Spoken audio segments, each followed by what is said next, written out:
Come along with me on a full wedding day. From all the beautiful details, the dress and the flatlay, bride and groom prep, first look and ceremony, and all the emotional moments throughout the day up until the sparkler exit. If you're new to the channel, my name is John and I'm a wedding photographer and have been doing weddings now for over 11 years. So if you're learning to be a wedding photographer or you're just curious what wedding photographers do on a wedding day, you're gonna see all of it from behind the scenes. Now, with so much content and detail and all for free, I could not have done it without this video's sponsors, Sene, Imagen, and Shoot With Me. Let's start out with our first sponsor, Sene. If you're not familiar with Sene, it is a brand that I swear by as a wedding photographer. Sene makes custom fit clothing and suits for men and women. Their suits are extremely comfortable to wear, non-wrinkle, and flexible. Because of this, I think it is the perfect suit for every wedding photographer. If you've been hanging out on the channel for a while, you know this is the suit that I wear at all of my weddings, as well as my speaking events. It travels well, and again, it is super flexible and comfortable. On top of that, it's custom fit, so you know you're gonna get a fit that's perfect for you. For this wedding, I'm wearing the Soho Flex Tech suit, as well as the Cumulus hoodie. The reason I was wearing the hoodie is because the wedding was in November, and it was a little chilly outside, so this was a perfect way to keep myself warm while making my suit still look great. If you're currently in the market for a suit, or just looking to step up your wedding day fit, Sene is the perfect way to do that. Make sure to check out the link in the description below for 10% off of your order and get yourself an extremely comfortable suit. Since this video is so long, I left timestamps on the video, so skip around for whatever you want to see, come back to this video often, get yourself some popcorn, cuddle up, and enjoy the wedding. Ideally, the rain lets up and the clouds clear up just a bit. All right, so just made it to the venue a little bit early. Figured I'd scout around a little bit. So today we have a rainy day. It's been raining overnight. It's been raining this morning, and it's supposed to stop soon. So the biggest trouble here is the fact that everything's gonna be damp. So fielding how my couple feels about being outside when it's damp, it's gonna be huge. Also, the fact that the venue is basically mainly outdoors, it'll be interesting to see how this ends up working out.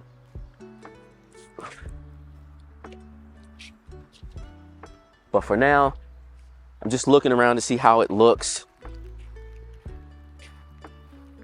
And to see kind of, oh, dang. See what the damage is. See if we can deal with this, and if they're still even gonna do the wedding outside. So yeah, it'll be interesting. Let's see how this day goes.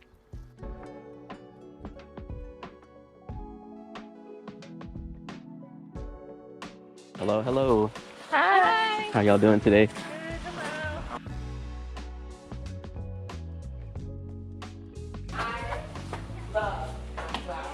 They are just better than I even imagined.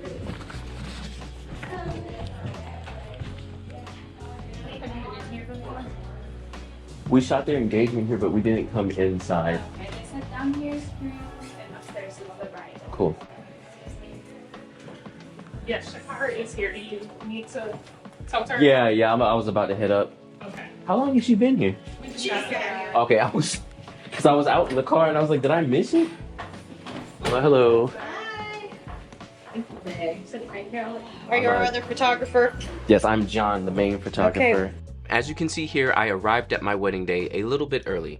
Generally, I'll come about an hour early, but 45 to 35 minutes works as well. This is a great way for me to get the lay of the land, get any early introductions out of the way, and also see how my couple are doing. On a day like today where it was raining, making sure that everyone's still in a good mood and also seeing what my photography space looks like is extremely important. Hi, John. Hello, hello. How are you? Doing good. Good. This is Carolina, my second. Hi, how are you? Good Shakira? to meet you. Yes. Nice to meet you. Nice to meet you. Person, he'll be Nice doing to meet you. video. Congratulations. Thank you so look much. beautiful already. Oh, well, thank you. Just wait until you see me. Wow. What do we have going on? Is Okay, if I so- take a quick look? Yeah. Do what you need to do. 'Cause Oh, then nice. After it's gonna be some fun pictures. They got a whole. This is.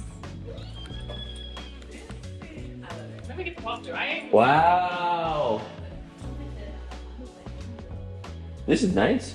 Let me see. I haven't even come in here yet. Oh wow, this is beautiful. So nice. Oh, this is beautiful. We might have to. Do y'all have robes or anything like? We do. Oh. We do. Yeah, we might have to do a I can see bridesmaid. the vision. We might have to Robes. do Look it. at the robes. Yes. Well, yeah, we might have to do it in there. Yes. It's so super cute. It's so good. Yes. I'm thinking, depending on how we have it laid out, I'd love to get your dress on this stuff in this other room. That one seems nicer. Yeah, that's my room. Oh, Yep. My dress is in there. perfect.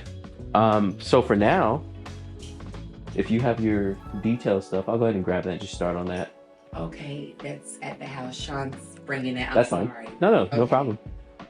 So if anything, So I'll he start. should be at the house because he's Yeah, supposed to be there. I'll start out with Okay. the dress and then just. Okay, so my dress is. This is something that happens often on wedding days, and it's really not a big problem.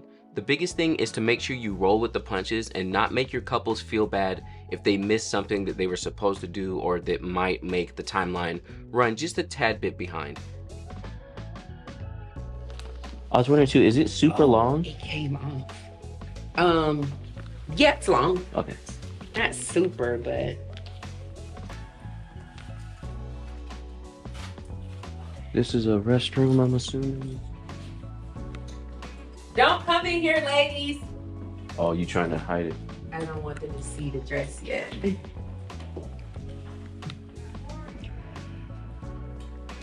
You can keep it bagged up if you'd like to for now, and I'll take it out. Oh yeah, that's gorgeous. It's nice. So the bustle is already hooked up, but so I'll have that.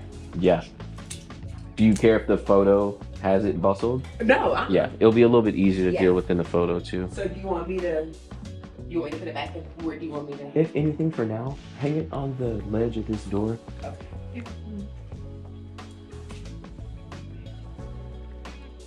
The biggest advantage to coming to a wedding day early like this is that there is so much downtime.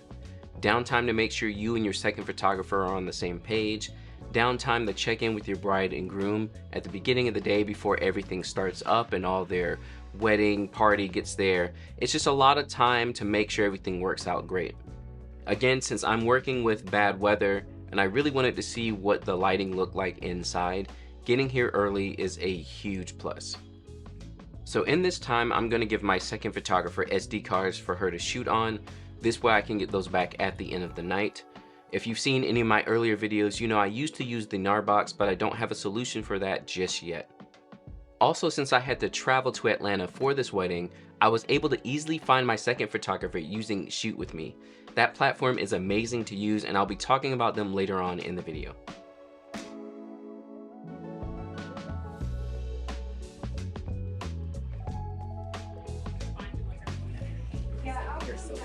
Wrinkled again. Yeah, and I won't be using that for the photo, so.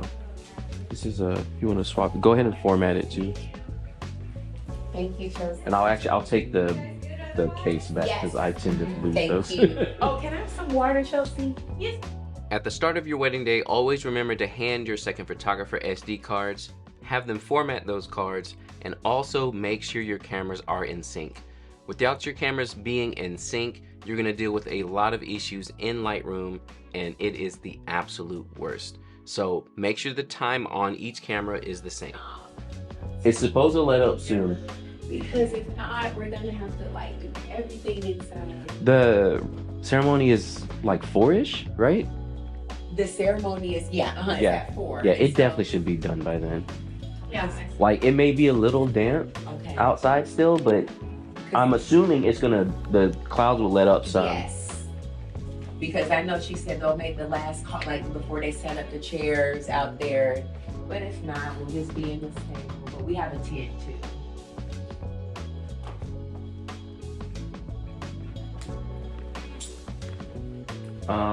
Carolina, let's make sure we're synced too. I always forget to do that every You time. guys need me to do what should I be doing there? For now, you're good. Okay. Just make sure no one comes in here. Yes, let me let them know. And if anything, I'll close the door over Okay. while I'm taking a shot because I think I might put it. Is with that, Yeah, and there's no rush for that. Like Okay. I can do it whenever I need to. Okay. So, if anything, the main thing. He won't be here until I forgot that they don't come until 1.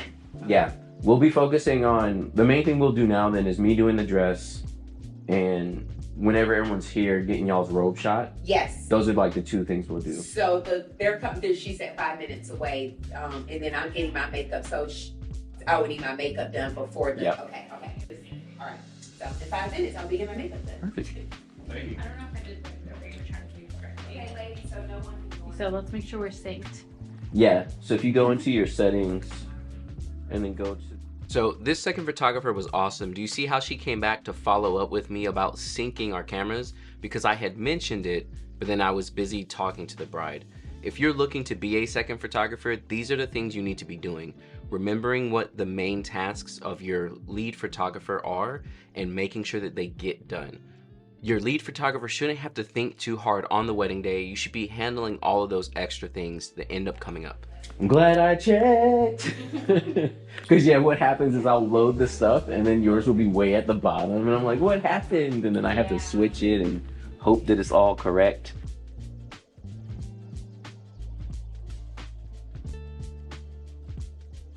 Now it's time for our dress detail photos. Generally, I don't like hanging the dress on a window. However, this was our best option. If you can, try to find different locations where you can hang your dress that aren't your stereotypical in front of the window. Now, one of the main reasons I don't like hanging my dresses in front of a window is because you're shooting it backlit.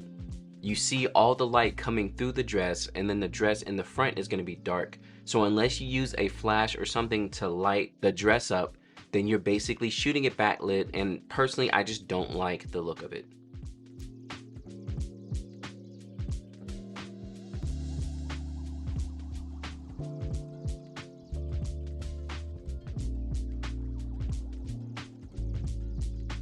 I do have a video that's pretty old at this point where I talk about my approach to dress photos, which I will link in the description below. Definitely make sure to check that out because it's a good couple of tips, and honestly at this point I probably should redo the video to update it on some more tips on getting your wedding dress shots. Now generally when I'm taking my detail shots, I also turn off any lamps in the room. I don't want any additional extra tungsten lighting, so we turn off all the lights and we can get a nice clean shot. Also, as you saw, my second is very hands-on and is doing an absolutely amazing job. She's making sure everything looks great and it's less for me to have to deal with. I absolutely love it. And again, if you're a second photographer, pay attention to how she works when you see her in the film. She does a great job.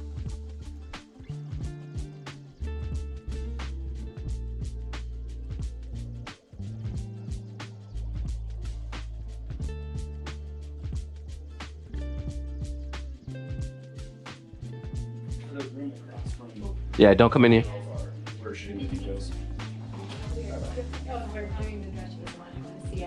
Oh, well, Yeah, she's the makeup. Oh, okay, that's fine, okay. you're allowed. Sorry. I just told the rest of them like, Okay. no. Cool. Starting out with my dress shots, I always like to shoot wide. So for this, I'll be on my 55 f1.7. Keep in mind, since I'm using the GFX 102, my 55 is the closest thing I have to a 35. I think it's more like a 40 full frame equivalent.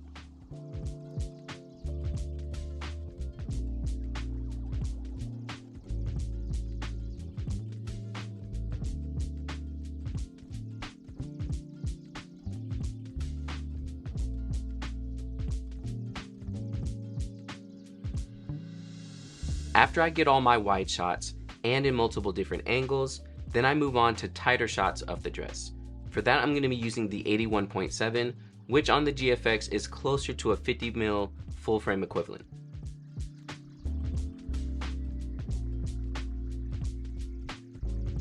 For my close-up shots, I'm generally looking for more detail of the dress.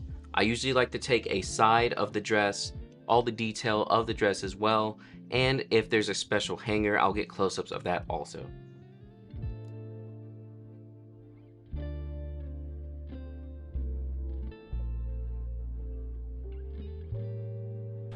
Alright, I am good.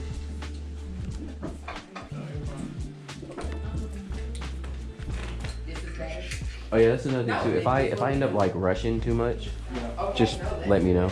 But I'm usually pretty good about trying to, after anything I shoot, asking if y'all need a shot. Yeah, okay. Because I know sometimes. Make sure you have amazing communication with your video team. Photographers love to harp on how annoying videographers can be, but no one stops to think that we're just as annoying to the videographers. You need to work together as a team and whatever's going to work best for you, and photographers tend to go way too fast comparative to what videographers need. You all should work together as a team. This way each of you are getting what you need and the couple is getting the best results.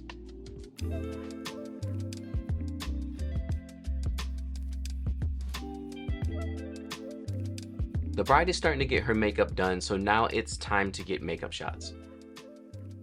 These are pretty straightforward. I'm just gonna hang out and take photos and close-up detail shots while she gets her makeup done. Now, I did bring an additional camera with me, the X-T5, and this is mainly for wider shots.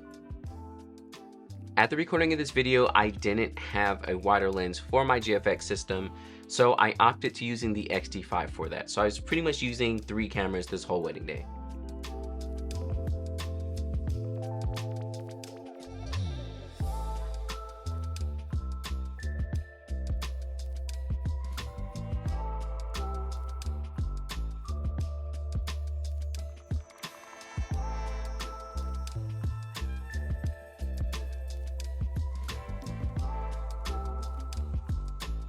Now for my makeup shots, there's a couple of things I'm thinking about.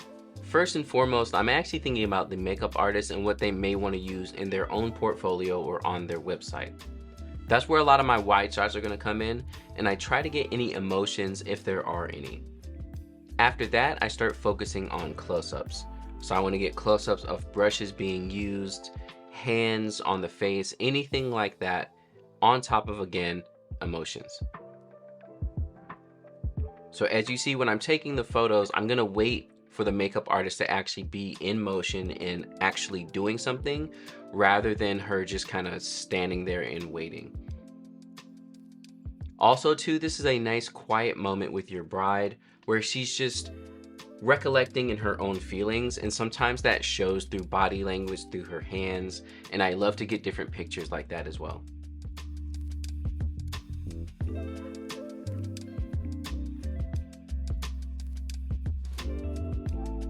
At this point, we heard some of the groomsmen come in, so we came to double check and see if our groom has arrived. Again, earlier in your day, when you're getting to meet people and see them hanging out, this is a great time for candid photos and also just to see what everyone's mood is, as well as introduce yourself. Something I like to do when I first start meeting all the groomsmen is letting them know how the day is going to go down and letting them know my photo approach. I usually give a big explanation on how I like to shoot candid mainly, and for them to just kind of hang out and not worry about being perfect for photos. And for the groomsmen, this usually is the main thing they wanted to hear. They come to the wedding day expecting to have to be perfect at all times, and then everyone's gonna give them a whole bunch of ordeal to make sure that they're getting the good photos. And I'm like, look, yo, we're just gonna hang out. So I come and I tell them that, and then we're able to go on from there. Usually at the start of my wedding day, I don't carry my sightseer bag on my back. I'll just leave it down somewhere. But because I'm gonna be moving back and forth between upstairs and downstairs with the bride and groom, I decided to go ahead and hook it on. This is what the process looks like for me actually putting the bag on. It normally doesn't take this long. I was kind of struggling today, but aside from that, I usually don't put this bag on my back until I absolutely start needing it so that I have less weight on my back for the whole day. I don't think they have any special colors, so I guess I'll just use the white one. I could ask her. Is she still all the way in the bathroom? I think so, yeah. Maybe I'll use the gray one. Anyone else has any thoughts? It's like a bluey gray or white. They're gonna care, and I think that would probably work with this. The bluey gray. Yeah. Yeah. I hate the white one because a lot of times too with exposure it just ends up. Yeah. It's Flatlay time, and generally I will bring a Flatlay mat with me to make sure I know I'm going to get a good shot. I do like to use what's around me in the wedding day, but sometimes it's just not a great location, so having a Flatlay mat like this one from Chasing Stone really helps out on your wedding days. Could you go ask her if she has any other jewelry, like her earrings or something? Shoes. Yeah, shoes. I took these photos. Look at this hack. Pow! Use your wallet. I do have a really awesome video that explains my thought process while I'm making my Flatlays, which I'll also link that in the description below.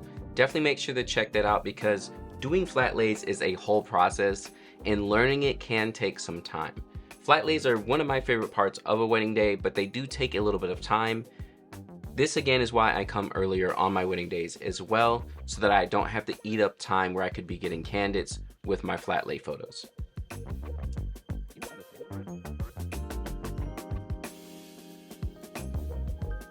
But to talk through the process just a little bit, everything is all about weight. I always center weight my whole Flatlay with the invitations in the middle, and as you saw, I used my wallet as a riser. Risers are actually just spacing blocks you can use for your Flatlays, and I do have a set of them, but sometimes I forget to bring them with me to my wedding days, so I'll just use my wallet as the riser. It's kind of easy, and it's a way that you can get some of the details under that main invitation.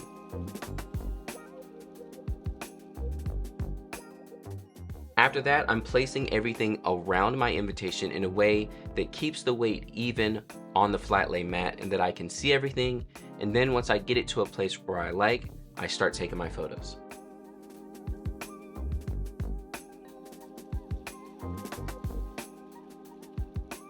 I always start with my wider shot of the full Flatlay. For this, I'm using the 55 f1.7. However, keep in mind to stop your photos down.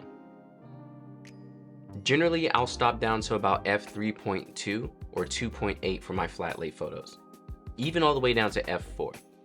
This way I know I'm getting everything in focus, especially since you saw me using a riser and there's depth to the photo as well. After I've taken all of my wide shots, I then start focusing on tighter shots. Again, this will be with my 80 f1.7, and I also stop it down. Then I start taking shots of all the details in the Flatlay, both horizontal and vertical shots. These are all going to be close-ups, so they're all done with my 80 f1.7, and once I've done that, I feel done with the Flatlay.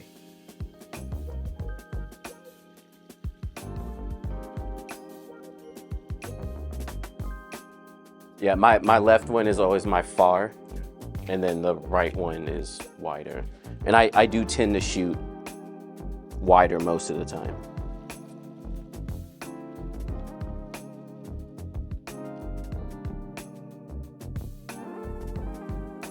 That was my big concern for the day, because I'm used to shooting very much wider, but both of these lenses are super tight comparative.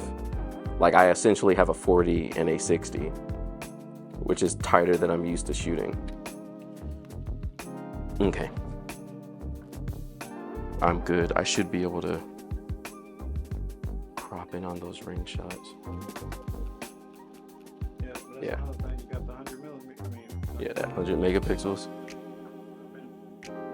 So it wasn't macro, but I have that much. Like I'll probably crop it to here-ish.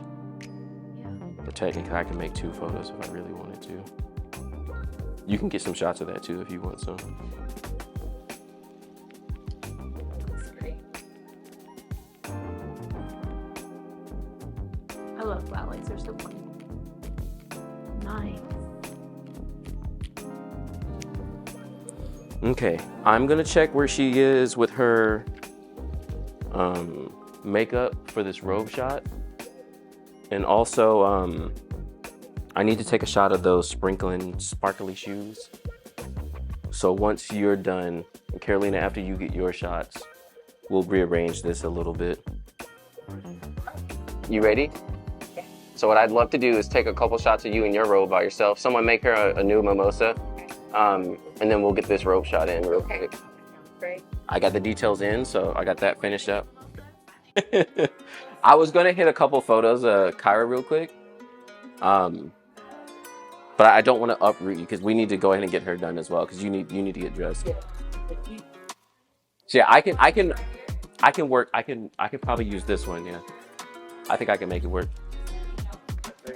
Go back a little because the biggest issue is this thing here. I know I can get rid of this. Turn around and face us, and then bring your arms like one up on the side. No, you're fine. Yeah. Yeah, just move your body into it and then I'll like adjust you. But yeah, you'll be facing us front on and then basically kind of like put one arm up and then yeah. Try not to be so casual with it, more like kind of sensual. You can even yeah, and then turn your head this way. There you go, that's better.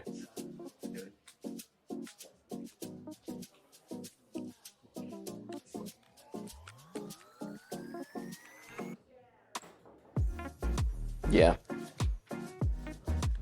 Could we get you to turn that light off for 2 seconds? I know you need it. I'm gonna go fast. I'm sorry. You know, hit that light right there. It's right behind you. The makeup artist was really cooperative, which is awesome because I know I was kind of messing up her flow here. She still had probably 1 or 2 more heads she needed to finish, and I'm over here asking her to turn the lights off and things. Luckily, it's great working with vendors who don't mind adjusting a little bit to help out the overall vision, but just be careful when you're asking for things like that because you really need to let them know that you understand that you're messing up their flow and it's going to take them longer to do things. In the end, this all worked out for everybody. We got our shots in very quickly and it was good to go. Hold that for me.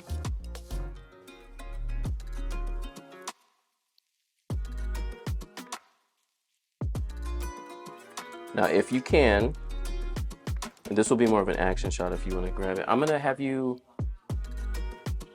yeah, so you're going to turn your head over and then like take a sip and try to keep it as far over as you can, just like that. So Start back over though, yep. So I can see under, yeah. Right. Make it like one motion. 3, 2, 1. And then, could you grab her drink for me, please? Thank you so much. Double arms. Yep, almost like you're trying to hold the wall, but not straight up. You want to like, this hand can come up towards us some more. Yeah, and think very like, yes, like that.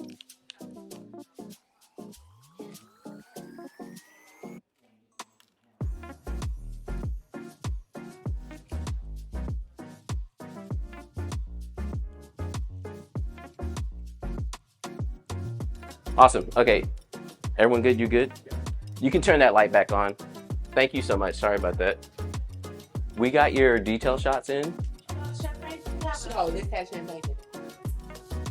So we're gonna go do the guy stuff now. As far as when you get dressed, just don't button up all the way in the back. Okay. So since my mom gets her makeup, then I'm getting dressed. Exactly. So yeah, you'll be the last to get dressed. Okay. Don't put your jewelry on yet. Okay. Don't yeah, don't button all the way. Do it just like up enough. Leave the dress bustle or out. Like leave it out, yeah. Want to take pictures of you getting it. Okay. So yeah. just like leave. But take the bustle out. Yeah, I'd unbustle it. Okay. Yeah, and that's it. We'll be back maybe 15 minutes. We're gonna do stuff with the guys real quick. Now I'm coming back real quick for that shot I was talking about of her change of shoes, just to have it in the detail shots. So a quick little switch out so I can get that photo in and then heading out to the groom.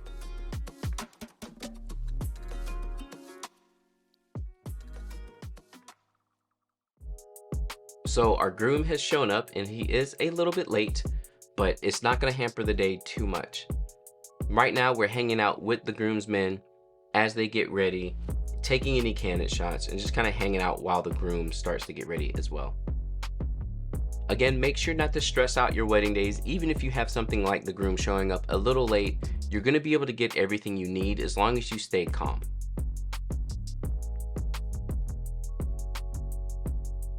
So the groom needed to get his hair touched up real quick. So I'm just gonna take candid photos while he gets his haircut.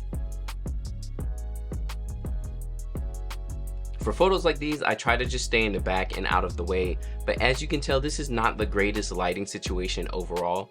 However, it is bright enough that I don't feel like I need a flash. So for the most part, I'm gonna stay here outside of the bathroom and get shots of him getting his hair touched up.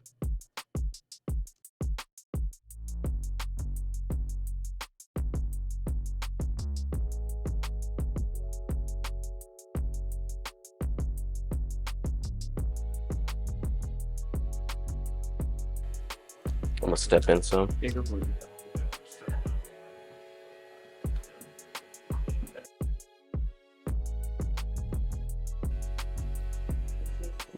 a little bit tighter. Yeah.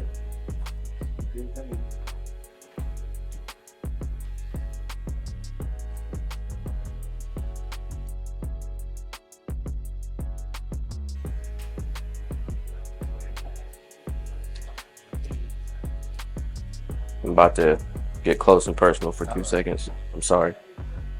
We got the whole show. I should ditch the good thing. Want to do back some? That's good there. Yeah.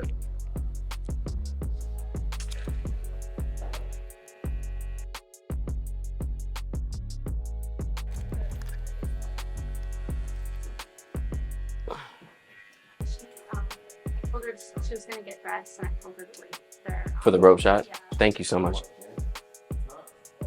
I'm about to go up there and we can put you in, or we can do 3 people in, if it's possible. I know the problem is this is like sticking out, and I don't want to like turn it or anything crazy like that. Cover it, or Well, yeah, it's gonna end up getting covered. I'm more so thinking logistically, like if you're in there, it's gonna be in your back because you're gonna be in the middle and like we could just lay you out too, though, but then everyone else would have to be behind. Okay. How many people? So 3 and 3. We could do that. We would have to move makeup a little bit, though. yes, that's so very you. Wait, do I look at you or just no? Stay how you are. You bet. Move your leg. Move your leg. No, you're fine. There it is. Thank you.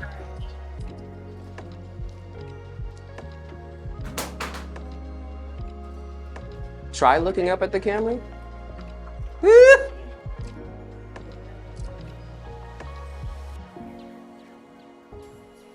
It's the noise from the back. I know. So good. Yeah, and then we'll just 3 and 3, right? Just have y'all. Yeah.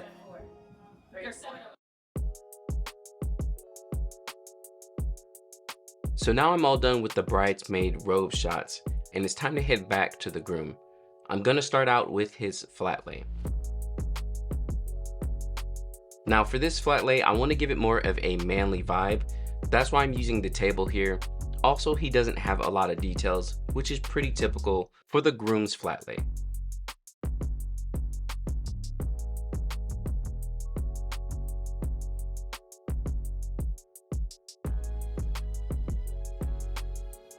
This is pretty typical for a groom flatlay anyway. It's like, here we are, yay. Yeah. Yay! Now that I have the groom's flatlay all put together, it's time to take the photos. And like with any flatlay, I start out wide, and then I start taking my tight shots.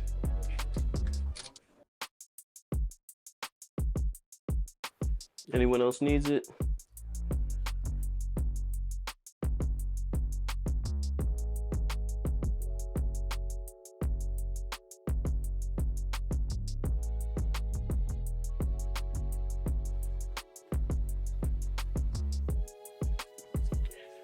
go ahead and get you started. Unbutton that vest. Leave it on though. Oh yeah, we'll do that after you get your stuff on. Yeah, no. Yeah, don't pass them out yet though.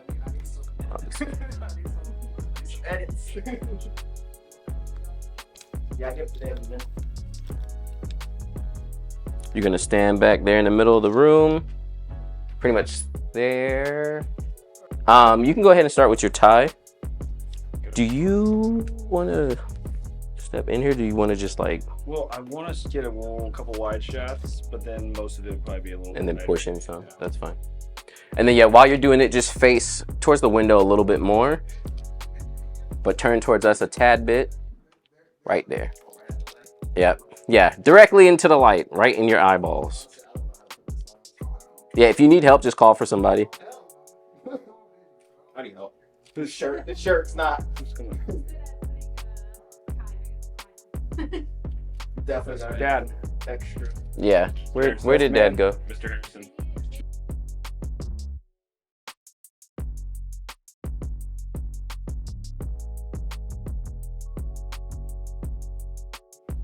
It's good. It's just the angle, I think. You want me to back it up, or?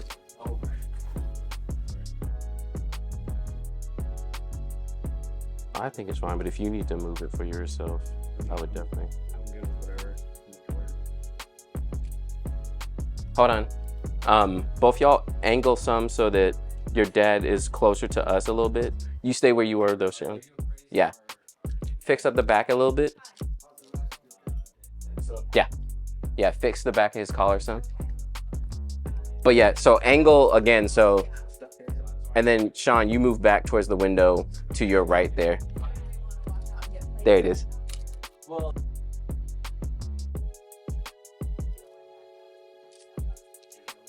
Awesome, perfect. Mr. Harrison, you're good for the moment, so step out. Sean, face us straight on and straighten up your tie a bit. You can straighten it up at the top there. Yeah. Go ahead and start buttoning your vest as well.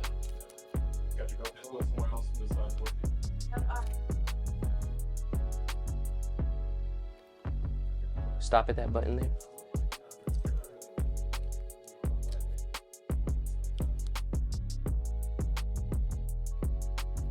Awesome. Let's go ahead and get your shoes. They should be in there. You can sit in this little green. You and everybody. That works for me. Yeah, it still looks like it's window light.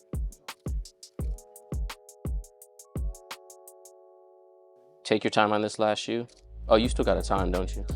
Yeah, that's fine. I'm gonna push in.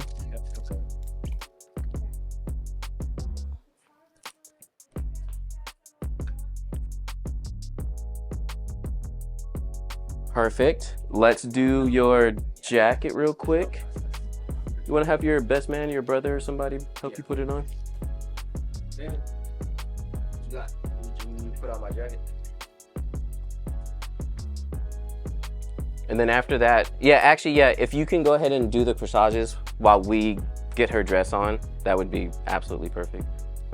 So face that window again, Sean. Get behind this time. And then what, it was Damien? Damien. Damien, okay. You'll basically just be sliding it up his arms. And again, too, let's angle it. Sean, step back closer to that window. And then Damien, you make sure, actually where you are is pretty much good. Try not to step behind him. The whole point is we don't want his shadow on your face. On your face, yeah. Next.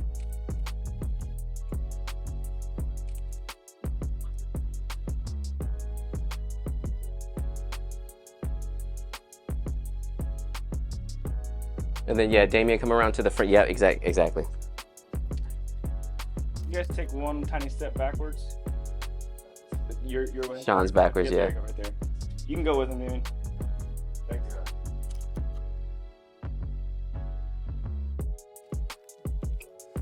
And if y'all want a handshake, a hug, or anything like that.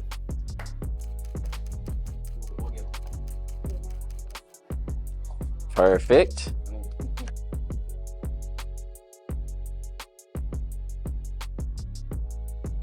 Let me get one shot of you by yourself in there in the jacket. All right. Yeah, just look at that way for me and unbutton a couple of those buttons and just button them back up.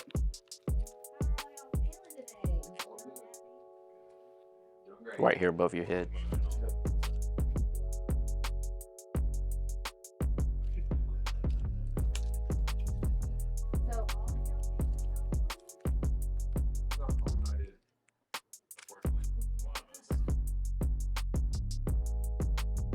Perfect. Okay. Like everyone else. That's it for the guys at the moment.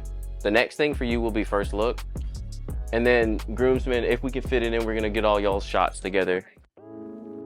Now that the groom is dressed, he has gifts for his groomsmen and wanted to do a groomsmen toast.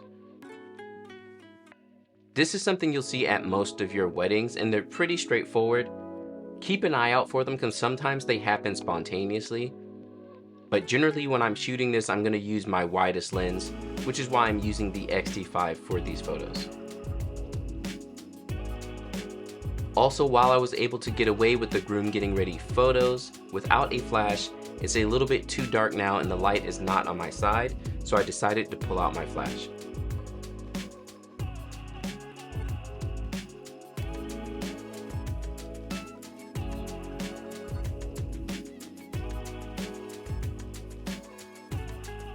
For this, I'm using my typical on-camera flash setup, which is the Godox V862 with a mag sphere to modify the light.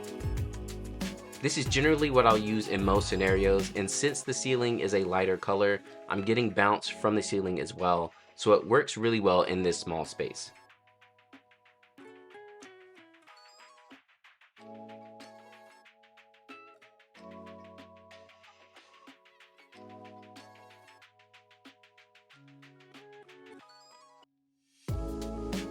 For the toast shot, basically just wait for the toast, watch out for reactions, and get shots of them all putting their glasses together and taking a drink.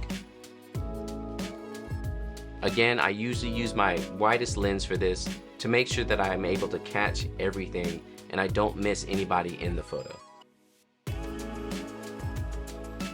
Also, since you're probably going to be in a smaller space, you want something as wide as a 24mm at least, because these toasts are usually happening inside a hotel room or something of that sort, and you don't want to miss it.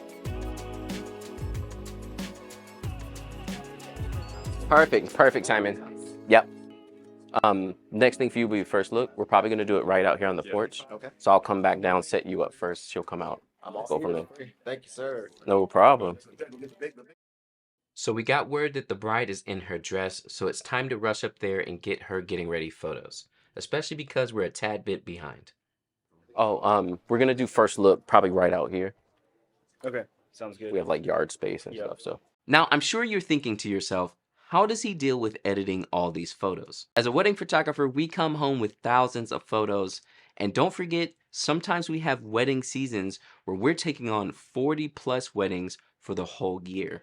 That leaves us with so many photos to edit. But what if I told you there was a way to quickly edit your photos and save yourself time? Well, you can do that with this video sponsor, Imagen. Imagen AI handles AI culling and editing. You start out by letting Imagen learn your editing style and creating an AI profile. By doing this, Imagen can actually edit your photos for you. It's not just applying a preset, it's actually editing the photos. And when I tell you the results are 98% correct all the time, I am not lying to you. It is absolutely amazing. When I first tried out Imagen AI, I fed it about 7,000 photos and it finished it in 5 to 10-ish minutes. And at that point, I was basically sold. But that's not all. It can cull your photos for you. And if you don't have your own presets or style or look, you can use some of the Talent AI profiles. I myself have a Talent AI profile, so if you like the way my photos look, you can actually get that exact same look on your photos as well. Or if you don't like any of the talent profiles, there's a profile shop as well. So you have endless options for whatever look you would like for your wedding days. So if you haven't had a chance to try Imagen AI yet, I highly recommend it. Check out the link in the description below to sign up today and stop wasting time editing all your photos. The bride getting ready photos are probably some of the most intimate photos of the day. You generally will have the bride with her mother or maid of honor, and there's usually a lot of feelings. Because of this, you want to just sit back like a fly on the wall with minimal direction to make sure you're getting the photos that you need. Usually because I'm in a hotel room or a room, I'm shooting with a 35 and a 50. And I'm getting all the photos I need within this time while she's also finishing up getting ready.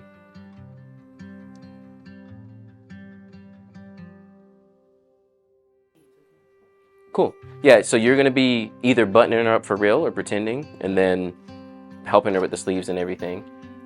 Biggest thing is that, and this goes for everyone, we mainly shoot very candid, so you don't stop, don't look at the camera, like, Don't look. do it. We want you to actually do it for real. Yeah. If I need something, I'll ask for it. Yeah, go ahead and jump in there. Not getting too bright, too dark. Oh, hold on real quick. Both y'all take 2 steps back. Right there. You want that on? It's up to you. No, turn that off. Okay, Matt, hit that. You want more or less? Maybe a little bit more. Preston, turn that light on. Yeah. Is that bad for you? It's not good. Yeah, I figured it would be a nice, like... Yeah, as long as it's not hitting them, that's still key light and you're good. Hold on, let's go back to the back of the dress again. Oh, face the window, Kevin. Yeah.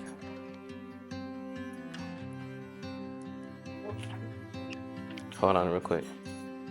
Come closer. This is not in the shot, so we can just... We want to get... Yeah, there, right there. Get you out of her shadow. There we are, perfect. Just do what you're doing. And again, y'all take a deep breath. I know taking all these photos can, like...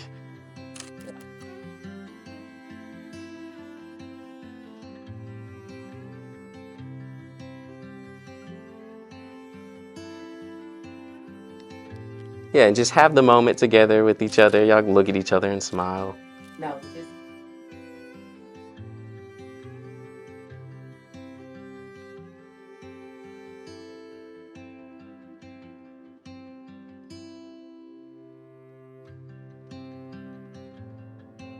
Just be talking a bit. Yeah. Take 1 step away from her just so I can see your hands on the dress a little bit better. Is that good? That's perfect.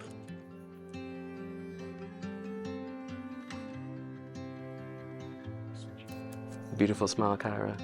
There it is, beautiful. Look back at your mom.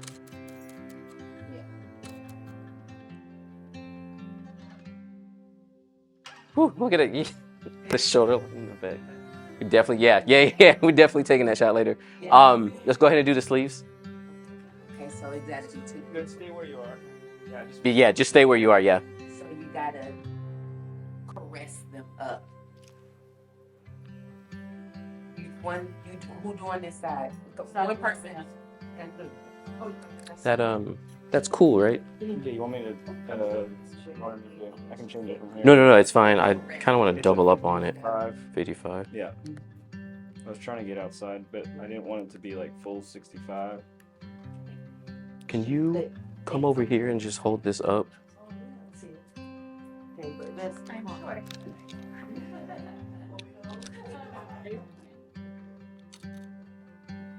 wait, hold on. Preston, scoot in on that. Yeah, that's perfect. Wait, don't put it.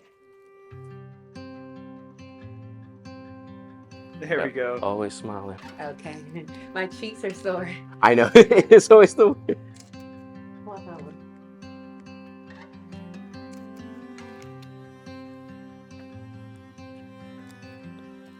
Look to your right, Kyra. Big smile. Beautiful.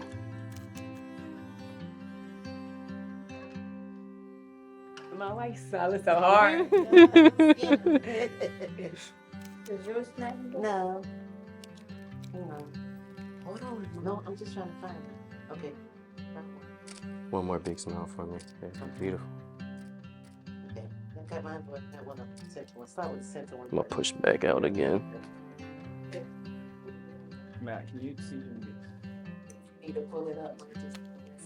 I don't know. You can feel free to, you can shoot, if you can handle that, feel free to shoot in like. Kara, just looking down over your right shoulder again. Yeah, looking towards mom. Perfect.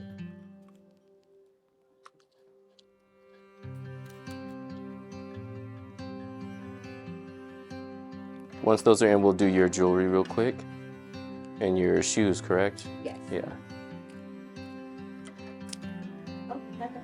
And then after that, we'll set you up. We'll go ahead and get the first look. Okay. So this one. That's what I'm saying. I got this one. The middle one. Oh, okay. I see. Thank you.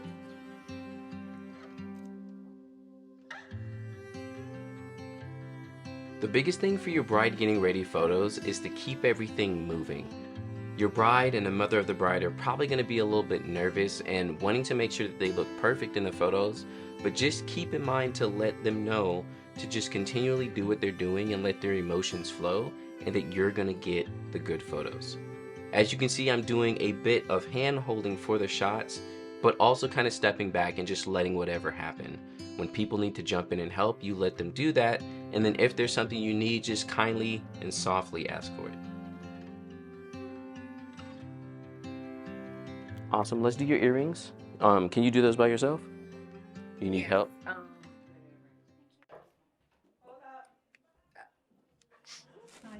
Just checking, are we gonna bring her out for any photos?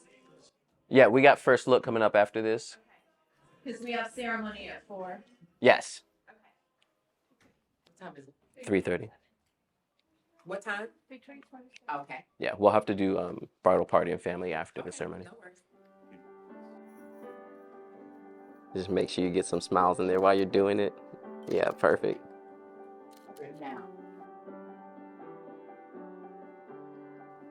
Beautiful. Go back to that left ear. So put your face this way. Yeah. And then just move your hands a little bit so I can see the earring more, but keep them up there like you were, but yep.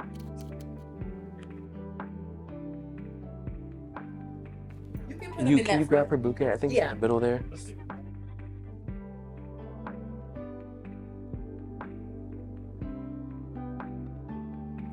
Turn your body towards the window. Right there. Hand her bouquet, not all the way though, come towards us just a bit more. Okay. Right there, right there. Okay. All right, I'm sorry. Turn it more, right there. Always remember to get solo photos of your bride. The sooner, the better. Generally, I don't really like in-room shots, but I'm gonna take these to make sure that I have them, and then also take some later on in the day as well. My bouquet is so beautiful. I love this. Love this. Keep doing what you're doing. Keep talking to me. This is such a nice bouquet.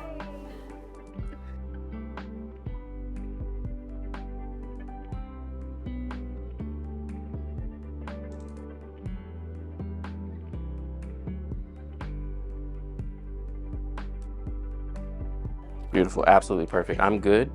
You need anything else? Take your bouquet down to your side like you don't want to hold it. Like lean it all the way, yes.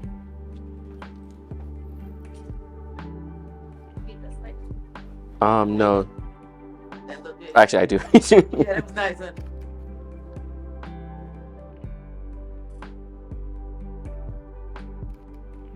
Okay, let's fake the veil. Did you want it for the first look? Yes. Okay, well, let's put it in for real then. Just face the window, take one step towards it. Y'all can move the bottom of the dress out of the way if it's in the way, because it won't be in this photo. You want to move some more? We'll move it out of your way. Yeah, I don't need it out anymore because it's not going to be in these photos. Did you remember where she was putting it? Generally, you're going to fake the veil shot because usually they need like a hairdresser or the makeup artist to help them do this. And mother of the bride or bridesmaids don't totally know how to put it in correctly. So we do the shot fake just so we have that moment of mother of the bride or anyone else putting the veil in.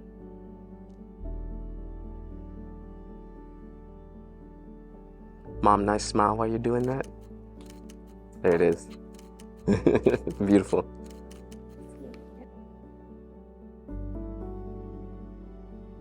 The biggest thing on a wedding day is to always make sure you're aware of the emotions happening in the room.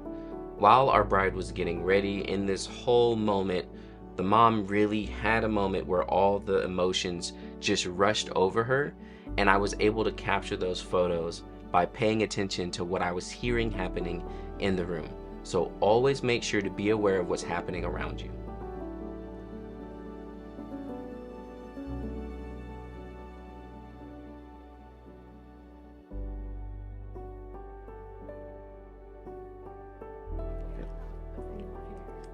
So you guys not ready for the flower girl, right? No, yeah, we're behind a little bit. They was in the hat. Where's Sean at? Sean, come on. So We're setting this up. 5 quick photos and we'll be done. All right, where do you want to do it? We're gonna do it right here. Okay, so just people are taking their seats here. Do you want to do the front, or you're okay with her being seen? Are they gonna be driving through the front? There are 2 cars out there we're trying to move right now, but guests are getting seated here, Okay, so we can do the front. they could see her here. I'm okay with either way, but yeah, we can do the front. So we're a little bit behind now, and we're figuring out where we want to do first look. I already had a plan, but the planner said the front was better. However, after checking it, the place where I originally wanted to do the first look was better, and the guests are far enough away that they're really not going to be able to see them doing their first look. So we decided to go ahead and do the first look in the location that I originally chose. When you're doing the first look, always set up your groom first and take a couple of shots of him there waiting for his bride to come to him. Once that's all said and done, we'll have the bride come out and then we'll be able to take those photos. So I'm gonna be over here. I'm gonna have him turning in out where he was. While we're waiting for the bride to come out for the first look, let's talk about our approach to first looks. Generally, you start out when your bride is coming to your groom. Always make sure to get those photos of her approaching him and how she's feeling as she comes closer to him. Get shots of his face as well, maybe her from the back so you can see both of them. After that, I like to use a longer lens, usually in 85mm, and focus on his reaction. This is going to be a heavy burst shot on his whole reaction so that I capture the whole scene. Then after that, I have my second photographer capture a wide shot of her approaching and also his reaction. This way I'm getting 2 whole scenes of the first look. Make sure you do this approach every time for your first looks so that you're not missing any of the shots. The main photographer should always focus on the groom's reaction to make sure you have the absolute best photos, and then your second photographer can do your wider shots so you can see both of them together while he's having his reaction.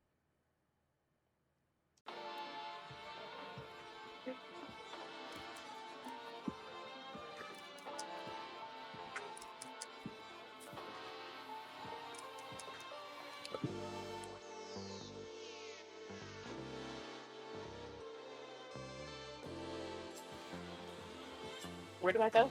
You'll just go right up behind him, give him a nice big hug or a tap on the shoulder, anything of that sort.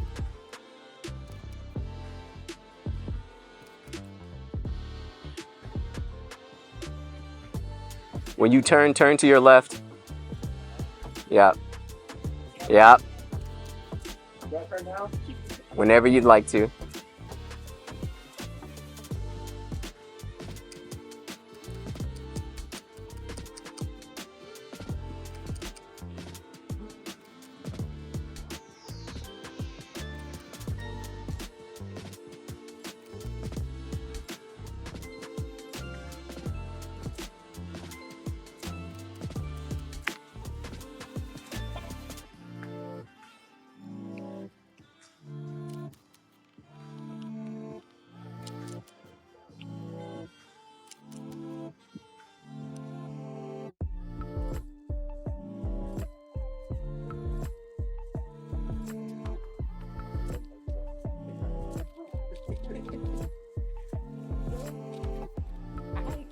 I need tissue.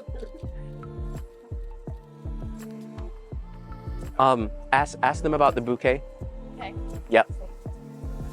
We're gonna real quick take like 5 pictures, and then y'all are good to go. I need someone to block me. Oh, okay. Thank you. I got this. No. Thank you. If somebody bringing me yeah. While y'all are getting that, let's get you set up for this first shot. I'm sorry, I don't mean to rush. No. I just wanna come, Sean, come right here. Put your back on this. Chest to chest with him. So we're currently running behind, so I'm quickly gonna get in some portraits with them right now, and then maybe be able to take some later. Yeah, and always remember, try to bring the bouquet just down a little bit. Yeah, because sometimes, especially if you were gripping your hands early, you might be like, Yes. block your own face. Yeah, y'all just have a moment together here. Cause you about to do it, we about there.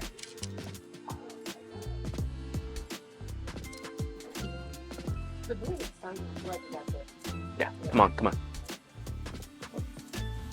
It's not as like.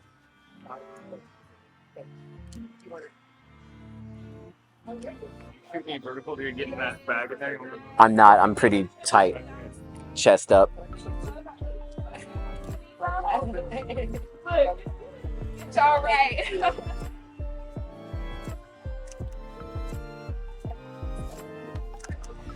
Throw that hand in your pocket. Hold. Smile at me just real quick. What? Just looking at her smiling. There you go. Lay your head on his chest, kind of. You'll have to. Yes. And then Sean, look out over this way. There it is, right there. Big smile at me. Here's a close. I'm going to step in real quick. I was shooting at 60 frames. Yeah.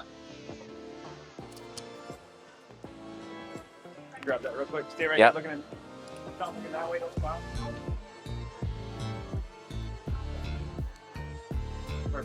Sean, grab her bouquet. And then, Pirate, here, take your dress. Hold it. Y'all hold hands. We're going to come over this way real quick. Elijah, come. I'm going to walk in shot. Stop there. We're just going to walk down to here. 2 more shots, and then that's it. While y'all walk, you don't have to look at us, look at each other, look wherever. One thing to notice here is I'm setting up shots that are going to work for the videographer as well. Again, we're on limited time, so me doing things only for myself is going to be at everyone's detriment. So you saw I called him over because I knew this would be a shot he would want as well and could possibly use. Stop there. Hold each other nice and tight.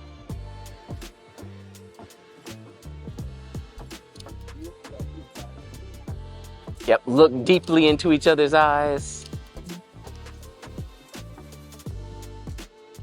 One more nose tap.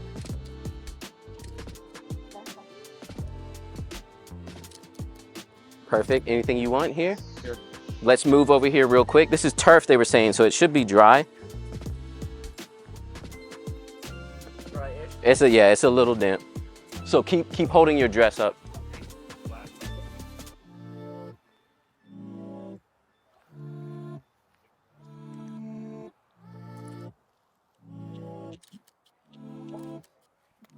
Come right over here by the fireplace. I'm gonna have y'all facing me straight on. Right there. 2 steps towards us. 2 steps. Kyra, over. Right there. Give her bouquet back. I got a fluffy. Hands in your pockets. Look at each other. Look back at me. Nice smiles. Look in opposite directions.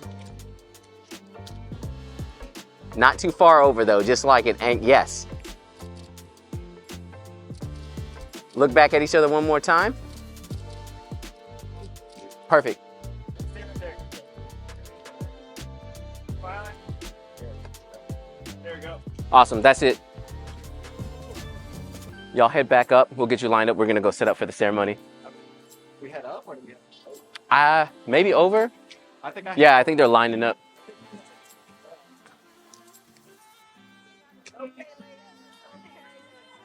That's the most important part. We just finished up with them, so Okay. they should be in the back of the line there. So I was able to complete their couple portraits just with enough time. The planner's already starting to line up everyone for the processional, so we are definitely behind. Something that's not talked about a lot with wedding photography is how physical it is. So you see me now here running and rushing over to get to the ceremony area to make sure I can get some nice big wide shots of this area before we actually start the ceremony.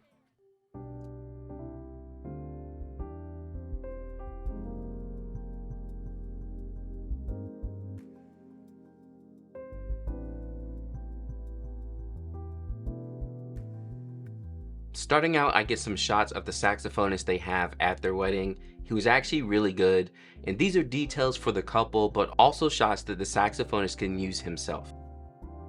And fun fact, I'm a saxophonist myself.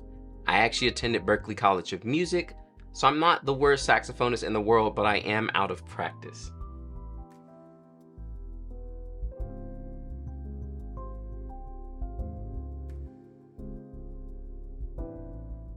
So always make sure you keep them things on you, ready to get your name out there and talk to your other vendors. I always have business cards on me and I hand them out throughout the day to other vendors to make sure that they can get photos from me after I edit everything.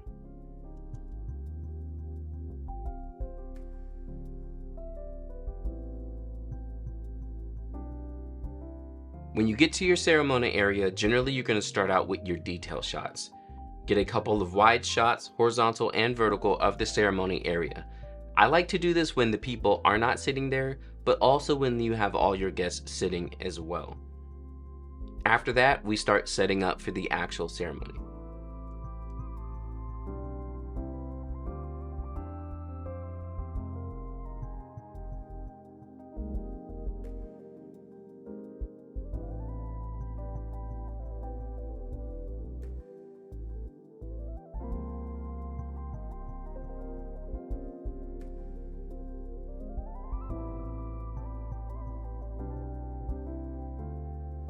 So I dropped my X-T5 because I knew I'm not going to need extra wide shots from that 16mm.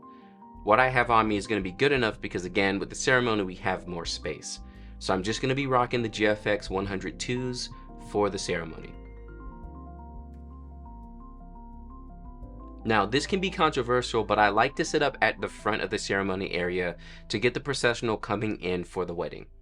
Some people like to disappear and hide and not be seen at all, whereas I will go set up in the front to get the nice symmetrical shots. Y'all can argue in the comments below what you think is the better approach. Generally, I'll stay here in the front so that I can get nice photos of the processional coming in, and then scoot over out of their way once they come in and set up for the next people walking in.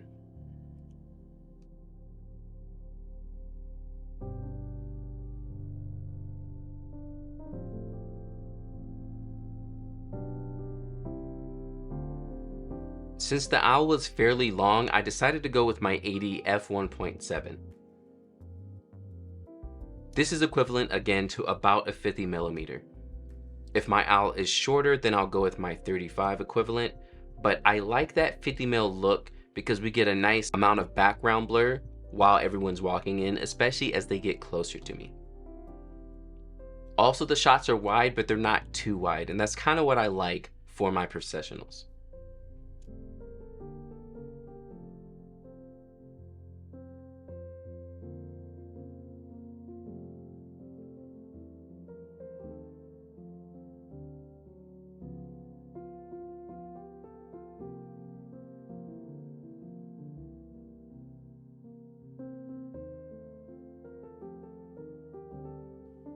The biggest question I get about processionals is how do you autofocus for them? So generally throughout the wedding day, I'm doing single point autofocus, no continuous autofocus. I find this to be the most accurate type of autofocus, and honestly, I don't like relying on the camera too much. However, when I have a processional coming in, I switch to zone autofocus and continuous autofocus. This way I can get them as they're walking in. Now, depending on your camera, this can be a little rough. Sometimes people walk in extremely fast and you may or may not catch your photos. However, if you're hitting at least 50 to 60% of your photos, you're going to be okay. So don't worry too much about your camera and its autofocus. So switch over to zone autofocus, continuous autofocus, and don't use face autofocus so that the camera doesn't get confused with all the faces of everyone sitting down for the wedding.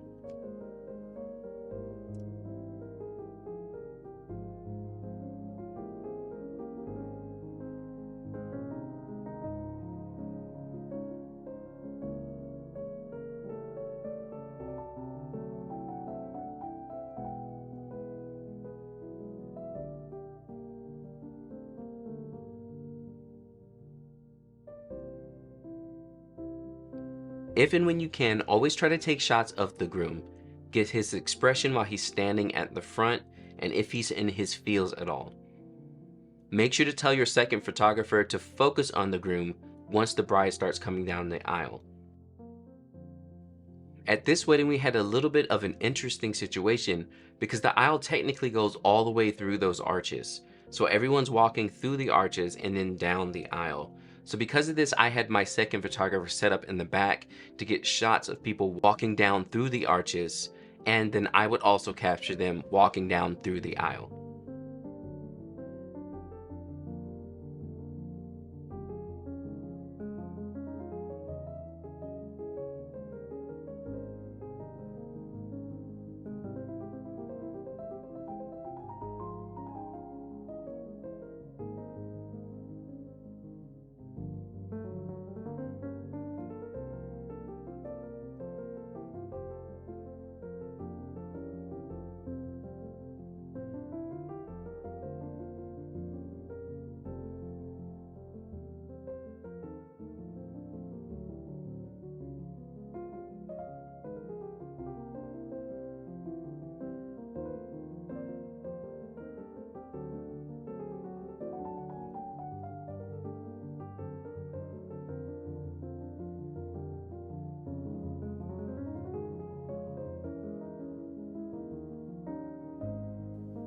For your ring bearers and flower girls, make sure to kneel down on their level so that you can get those photos.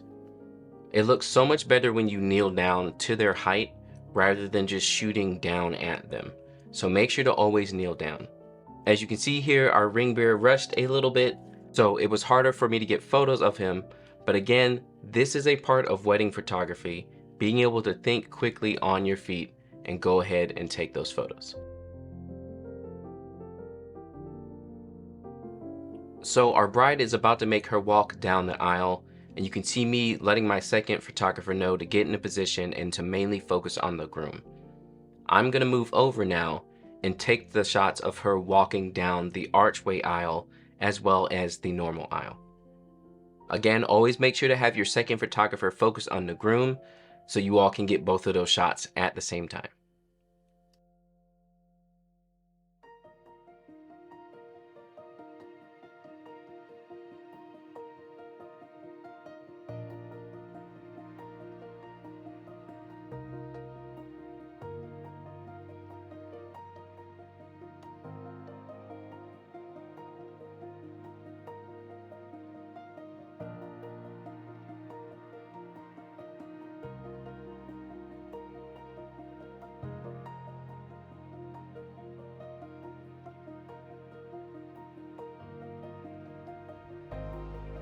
Because the bride had a nice pace walking down the aisle, it gave me a chance to take some safety shots of the groom and his emotions, as well as get more shots of family in the front row and their reactions to her walking down the aisle.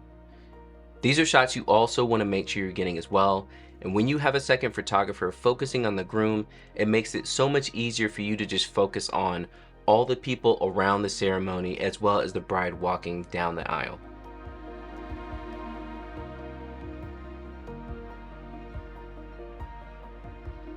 Once the bride makes her way down the aisle, I'll usually scoot on to the back of the ceremony area so I can get some back shots of her walking in, as well as also the groom's reaction with her in the photo as well. I absolutely love taking those type of photos, so I have to rush quickly to get into the back of the ceremony area and set up for the rest of the ceremony.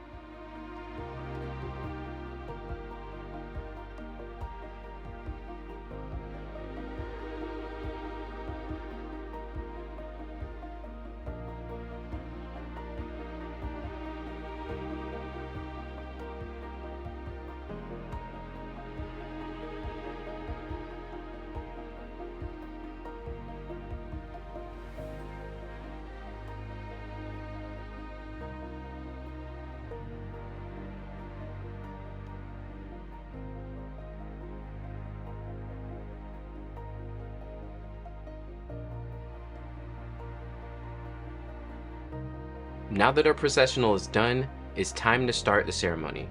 Remember to sit back, pay attention, and take photos of any emotions you see happening during the ceremony.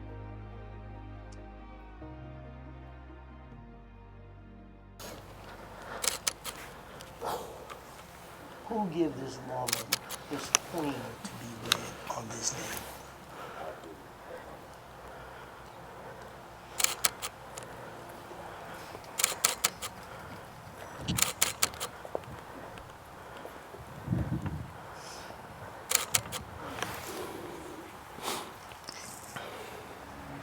Friends and family, you may be seated.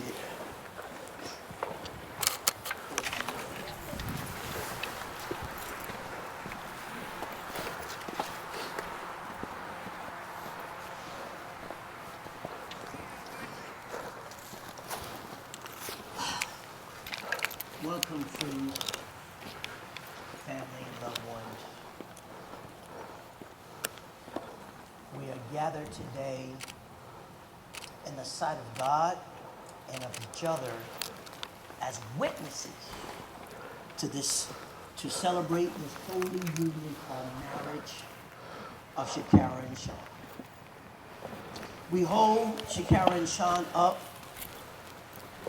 as a family and as a community of loved ones to Christian this step on their journey towards a long, happy, prosperous, and healthy life together.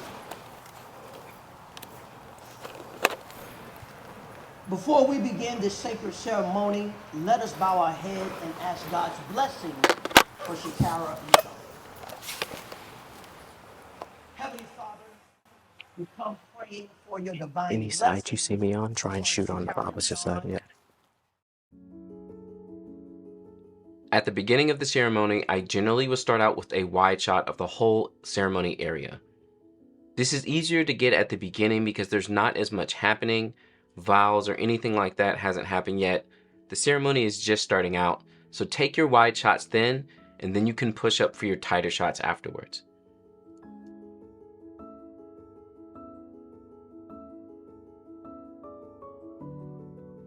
Also, if I'm going to take any special shots like a Bridesmaid photo, I usually will do that at the beginning of the ceremony as well.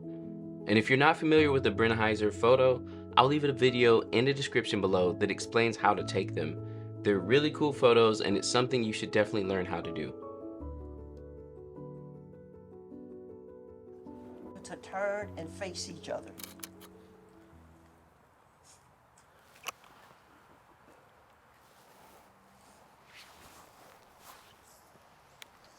So these rings are symbols of infinity. It has no beginning and no end.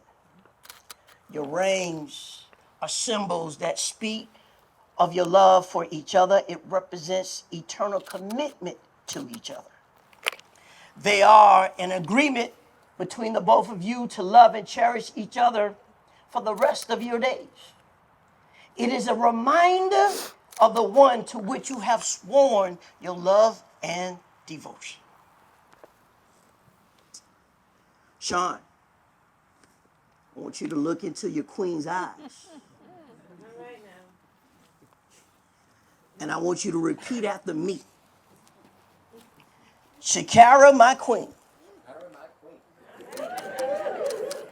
With this ring, I wed. I do promise to love, honor, and cherish you in good times and bad, for richer or poor, in sickness and in health, till death do us part. Put the ring on your queen's.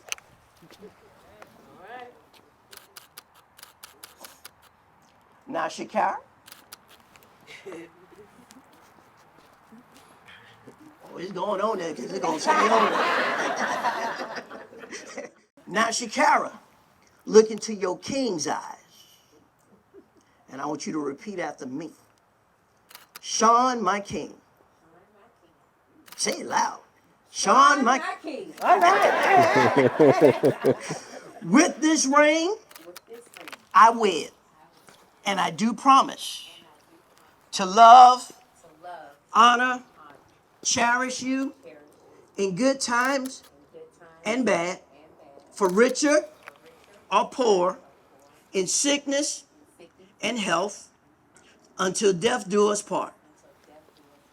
Put the ring on your king's finger.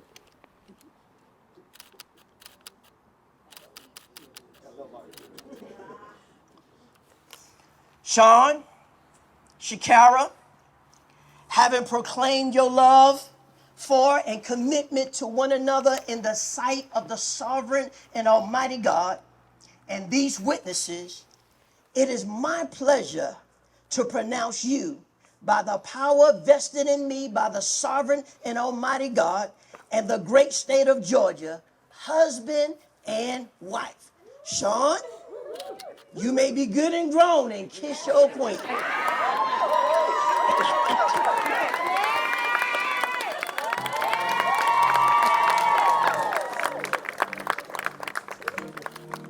Family and friends, ladies and gentlemen, it is my great pleasure to present to you the new Mr. and Mrs. Sean Harrison.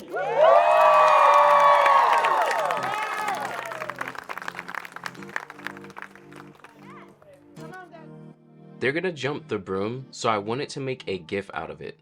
To do that, I have to put my camera in the highest shutter mode that it can do, and then afterwards I put the photos together either in Photoshop or Final Cut Pro. On the count of three. 1, 2, 3, jump!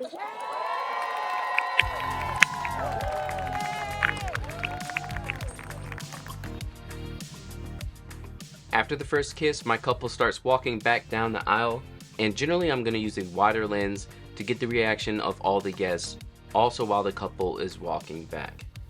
For this I just used the 55 and it gave me great results overall. Make sure you're shooting the whole time while they're coming down as well to make sure you get all of their expressions.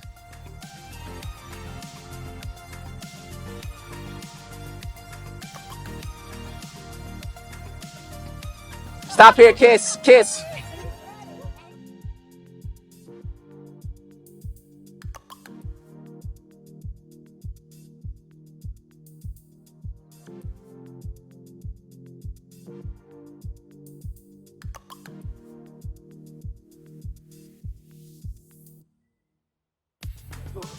Go in a little bit and dip there.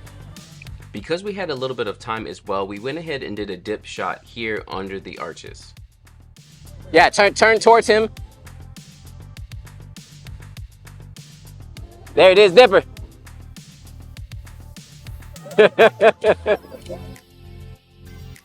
One more time, bring your bouquet down. There, that's good right there. Kiss. Perfect, beautiful.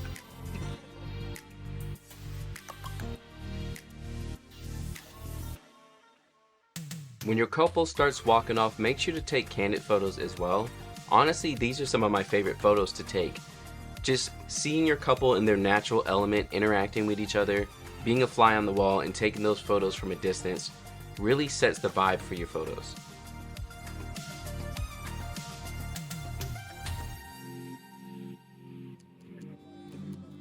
Great job, y'all. Thank you so much.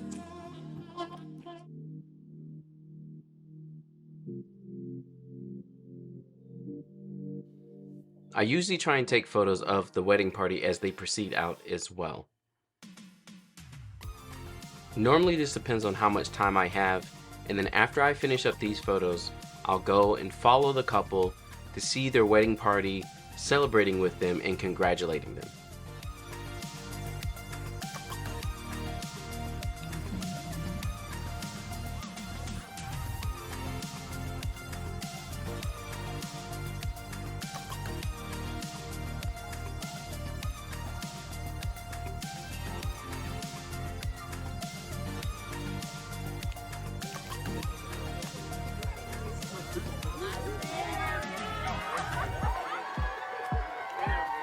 These are personally some of my favorite photos to take. Seeing the whole wedding party and the couple celebrating together and just putting on a long lens and taking photos from a distance always gets some very nice, candid, and natural smiles. Try to do this whenever you get a chance. I absolutely love doing it, and I do it at every single wedding. Which side is that? That's down. Did you want them at pavilion or anything like that, or? Yeah, we need to do family, and we'll probably do it right out here somewhere.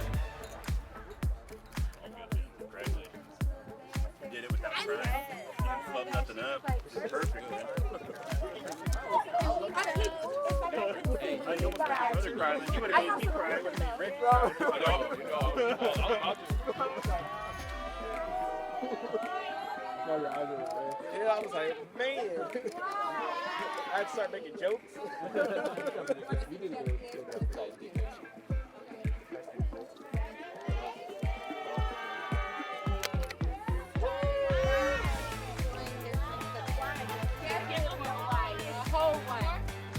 Everybody. Oh, okay, yeah, guys. Everybody. Hold up. Yeah. And then semicircle around her. Okay, yeah. Guys on one side? That's fine. I want it more natural, just fill in. I don't want it to be all posed and stuff, just at least so I can see y'all, like push up in there. Push up in. The short people. Oh, no. Push in, it's normal, yeah, just, Come on. we just needed them in the center. Come in. Come in, you're, I'm traveling. come in. Cause you have to click their glasses. Stop worrying about me, y'all. Do what you're doing. Okay, two. Yeah, some guys come over here. There you go.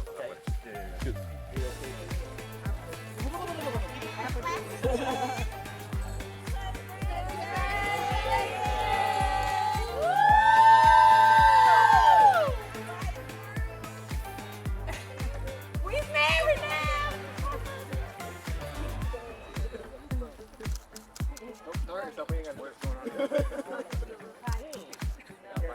There's a lot going on.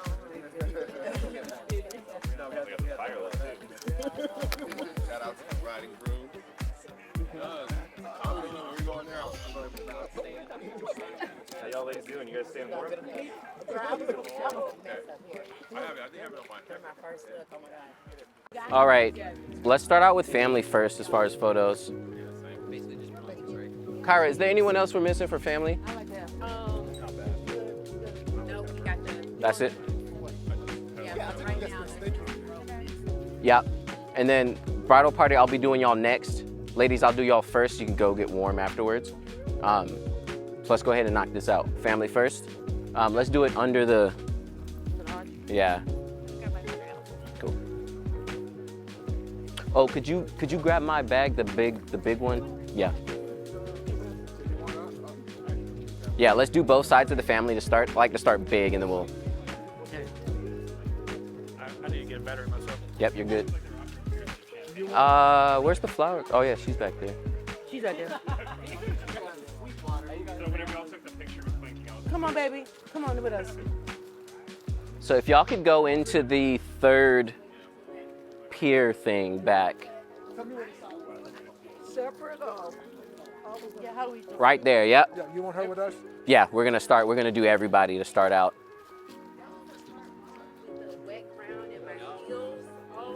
Oh yeah, how thin are your heels? Were you just They kept sinking, and I tried to stay on the block, but the block is so big, and my step can't. So I was like, That's groom's trying to plan on us being opposite. We're gonna do family here, bridal party somewhere on the grass. So we'll just be here. Yeah. I like to just knock it out quick, and then I'll get their pictures in.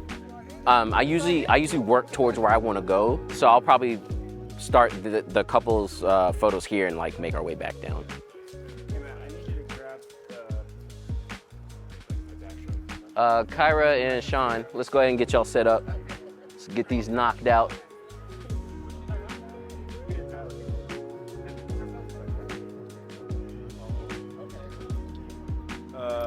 Wait, where are you?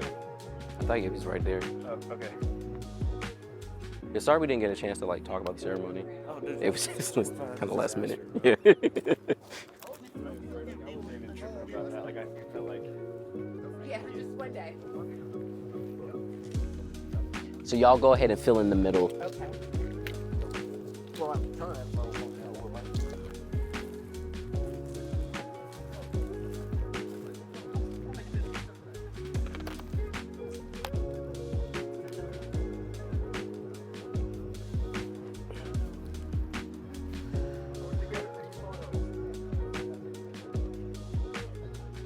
Yep, let the ladies stand on the block. Oh, you good? Yeah, stand on the block, yeah. And then y'all come up this way. There it is, perfect. Y'all scoot over just a bit, come up. Oh, wait, come this way just a little more. Yep, everyone scoot out. Just come in some. Ooh, this feels better. Y'all come up. You can come up like right here. That's perfect. Come over just a little bit more. You're getting tall. That's my daughter's the same age, like that 9, 10. Yeah.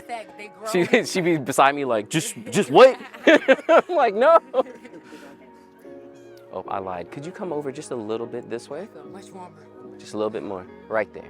And then sir, come up just a tad. There it is. I know, right? Flower girl, nice and warm.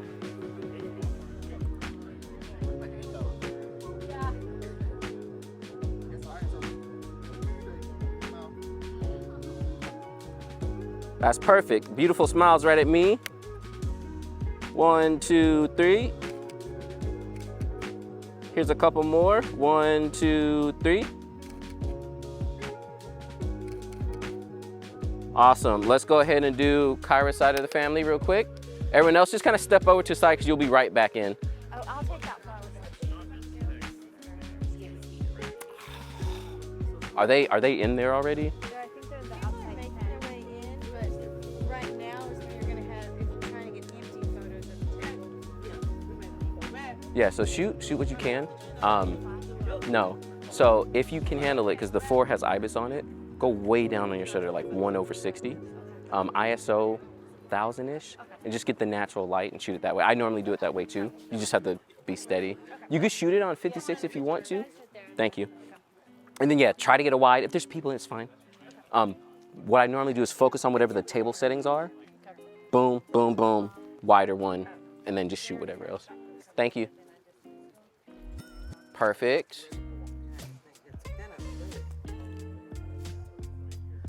Smiles right here, beautiful.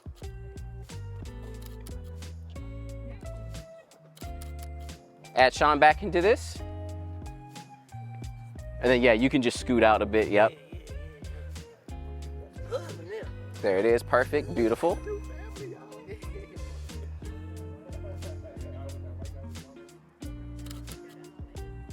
Three, 2, 1. Perfect. Let's just do Mom and Kyra.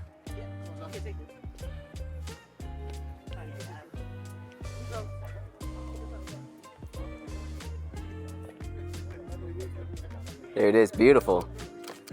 Hold that.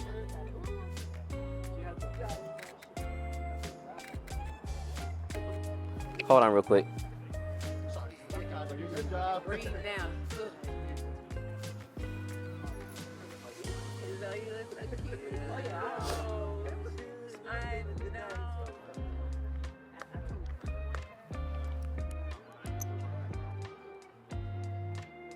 Here we go again, couple more.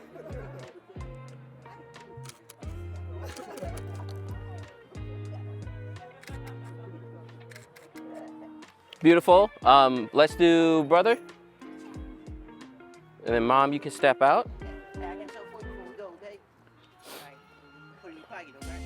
Yep, watch your step.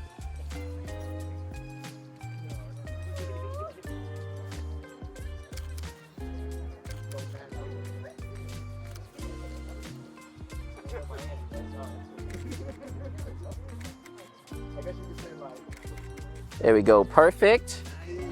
Stay there, let's add Enzo.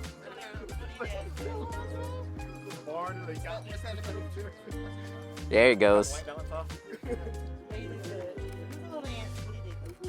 3, 2, 1. Perfect, great job.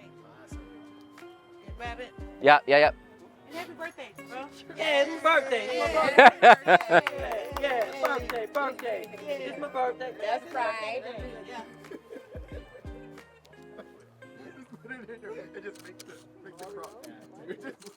Here's a couple more.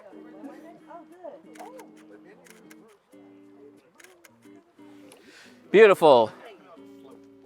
That was everyone, right? Let's do Sean's side of the family.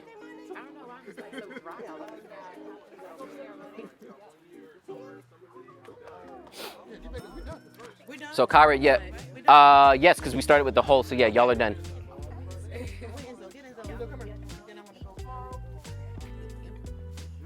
So, Kyra, you can hop out real quick. Honestly, go inside with your girls real quick, because the next thing we're gonna do will be you with them. Okay. So like, try to warm up for 2 seconds. No, we're finishing up his side of the family, and then we're gonna get the ladies, then we'll do the guys, then we'll do portraits. What?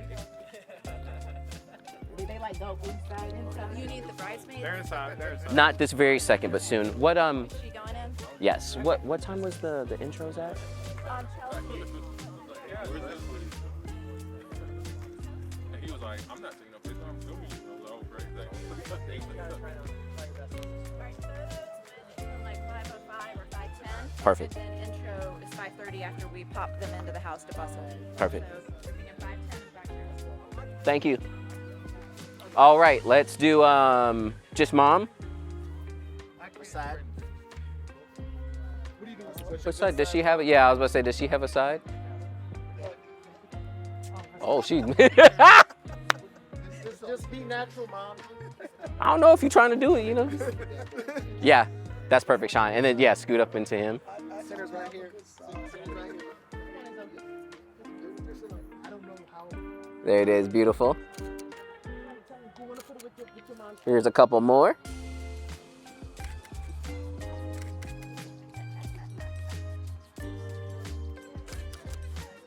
Yeah, don't look at, that's video. Let's get Dad. Mom, you can step out.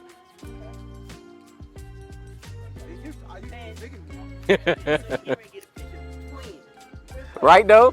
I immediately knew that was his hand when I met him. That's perfect. Here's a couple more.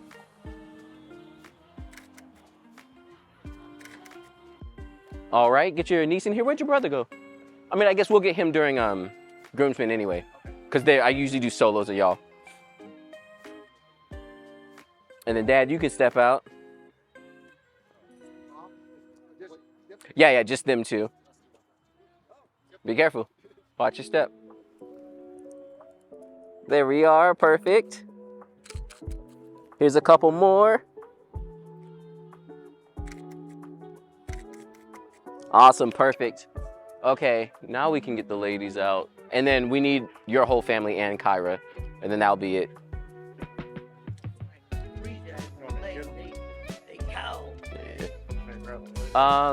Yeah, because I thought the coordinator, I thought she was about to do it, but then she left. I need to swap these batteries, I think. Yeah. Cool.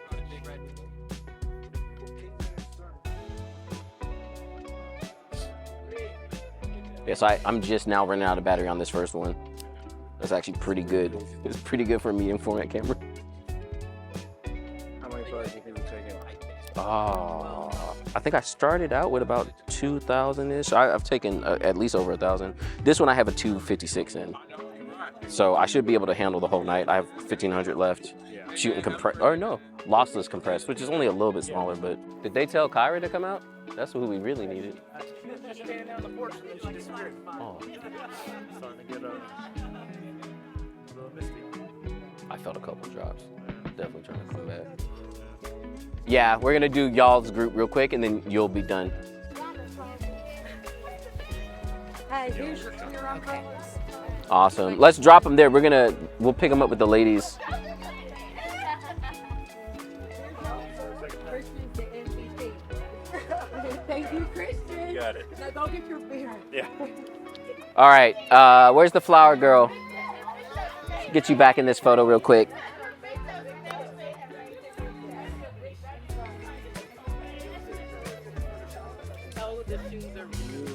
a thing with Loam Cube too? I used to. I don't know what happened to it. My affiliate code's gone. Everyone take a step over to the left.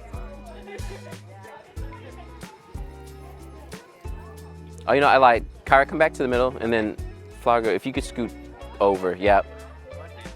You'll be on her left. Yeah, there we go. That's perfect. And then, sir, yeah, come up just a bit.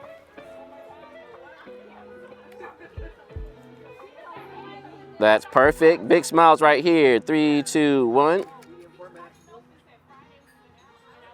3, 2, 1.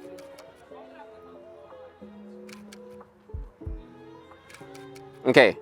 Or come into this shot. You could pop over here on the side. The right.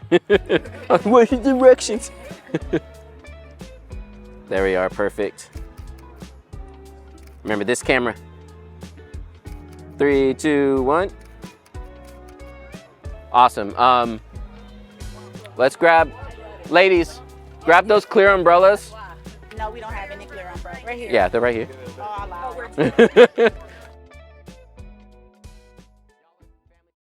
And then, okay, 8 total, right? So Kyra will be like slightly the center. Is there another umbrella somewhere? Oh yeah. Yeah.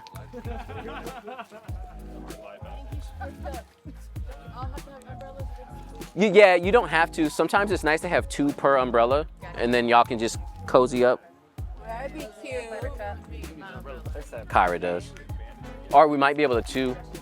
We're not doing any more at the pavilion? No. So we can break down. Yeah. We'll change ours there.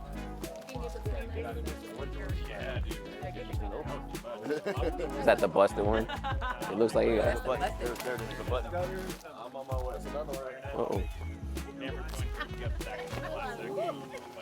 Oh, where's the other one?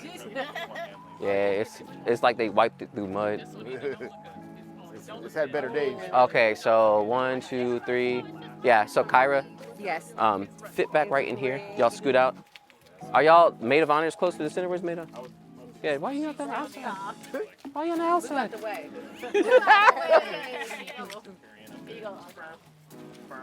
Oh yeah, so Shanika has her own. I thought you That's okay, so come over this way. So y'all 4 here, scoot out just a bit. Okay. Scoot her in there. Are you you're bustled already, right? No, Okay. I'm not busting. So for these shots, I don't need the dress like out and about. Y'all all come up to match her. Okay, I'm just holding it. Yep. Come on in. And so, Kyra, turn to the right a bit. Here. Yep. So y'all will all be facing this way. Y'all will be facing in. Try not to bow this so much. Make it more straight. So back up some. No, that was yeah. Mm-hmm. Sorry, I'm trying to get like. Yep. Flatten this line some. Scoot back. Come in more. Yep. I'm in the like. I'm not even here right now. We don't have like a space heater or anything. Excuse me, guys. We're lower than y'all on this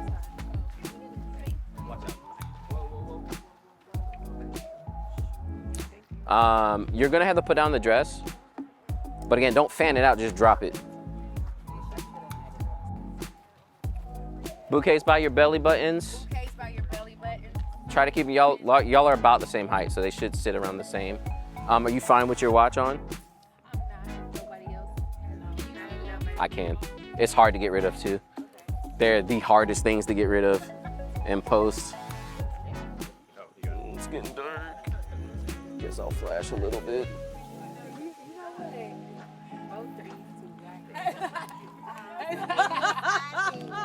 And that should be me.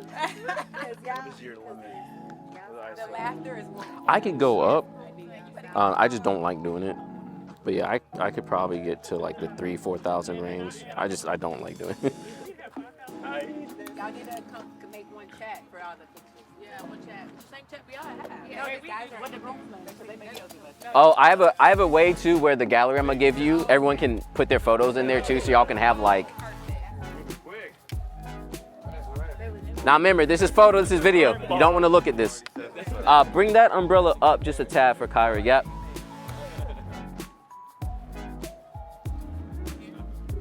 Yeah. It's more so the spacing. I'm gonna turn it a bit.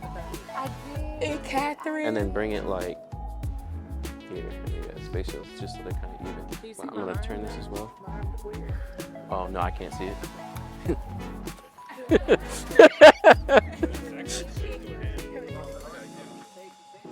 There it is, beautiful. Smiles right here.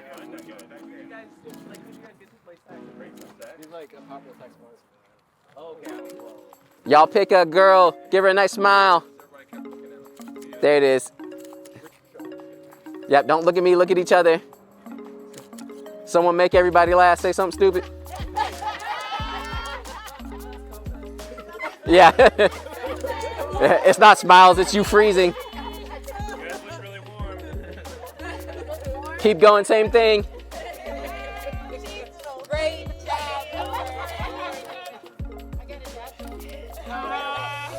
Yeah, dad jokes.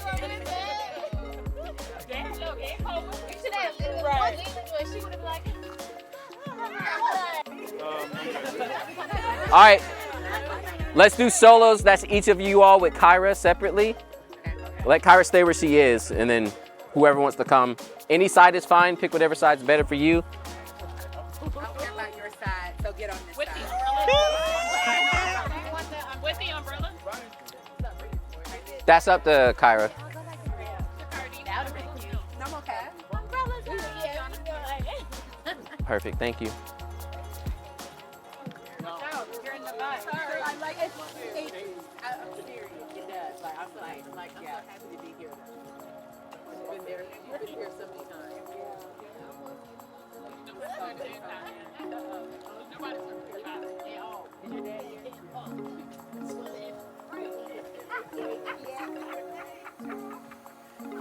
Here we go, 3, 2, 1.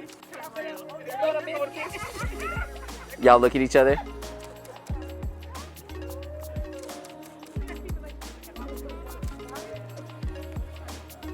Here's a couple more shots. Y'all look at me. Yep.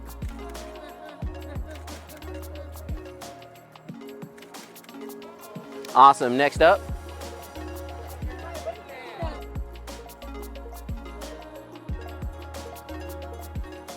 I try to do solos at every single wedding.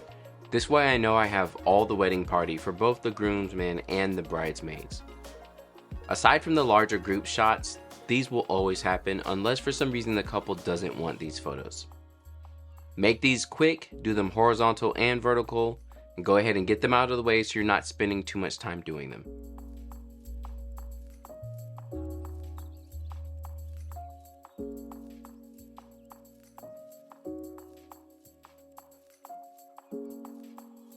Once I'm done with these shots for the bridesmaids, then I'll generally move over to the groomsmen. On a day like today where it's raining a little bit, I'm gonna try and get them to go somewhere so they can take a moment and not get wet, and then go ahead and focus on the groomsmen. And I'll be taking the exact same approach with these photos as well.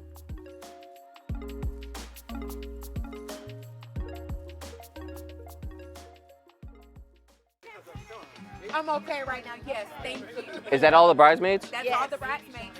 Cool, so yeah, if y'all wanna take 5 minutes to warm up, you can. They need to stay out. Did they go in? Cause I gotta do the guys real quick. Okay. Like, it's been a year and a half. Like, Guys, real quick, let's do this. Y'all are already set up. Is this 8 in total as well? Yeah, so Sean, you'll be like kind of the center, 4 and 4. So where you are is perfect. Fit a guy in right here. Actually, yeah, come in. Just probably not behind this. Well, hold on, yeah. Go back to where you were. Just what? Yeah, what? Y'all watch your step there.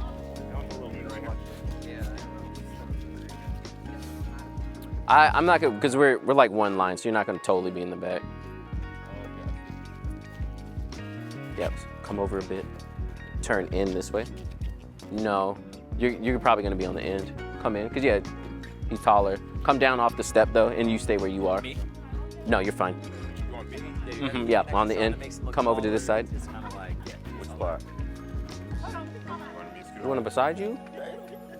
You got my boys. Yeah, pop in right here. All right. Yeah, right. Yep, turn it in some. Yep, hands in pockets. Come in nice and tight. Yep, come in just a bit more. Not forward, but so come back. Oh, You're back fine. here. Yep. Oh, it's up There you are. Yep, perfect. Girl, and I was like, oh my God. Yeah, we grew up. Let's all do hands in pockets. Or Sean, what would you rather have? Hands in pockets. Remember again too, guys, this is video. She's looking at me. Hold on. Probably want me this way. No, you're perfect.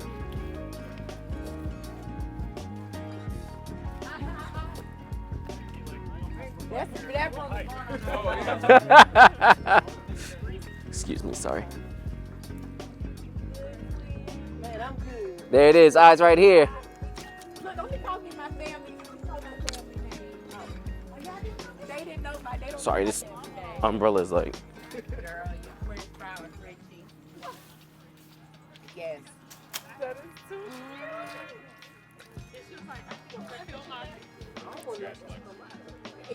You can. There it is, perfect. Eyes right here.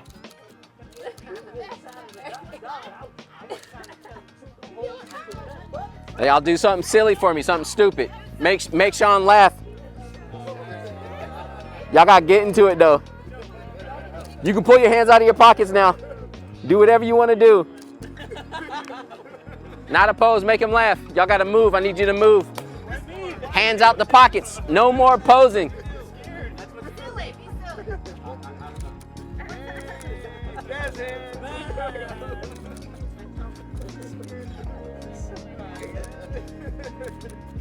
Y'all squeeze together nice and tight. Keep going. More. More. Closer.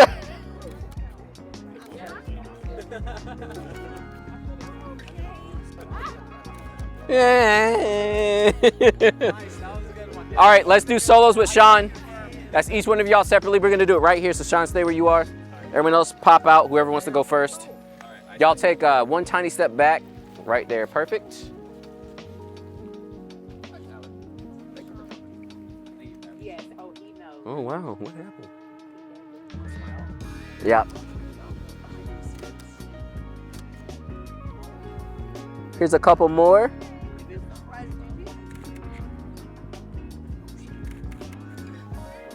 And then if y'all want to do anything silly or funny,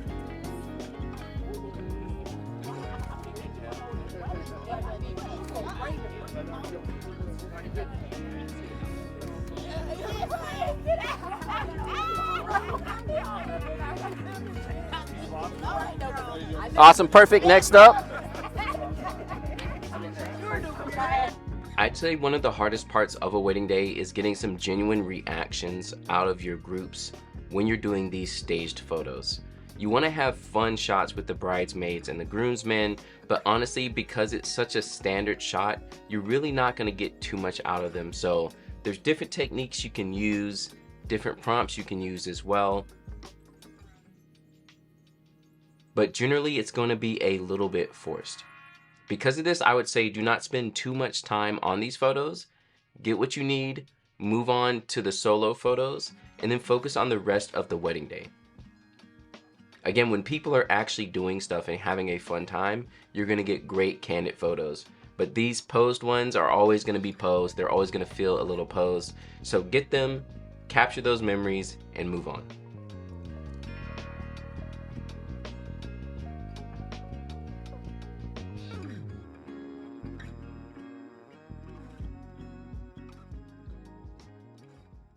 Right over here to the grass. Grass. Who wants to take this here? Y'all over there posing. Jumbo. I'll get it in 2 seconds. Thank you so much. Thank you. Yep. Excuse me.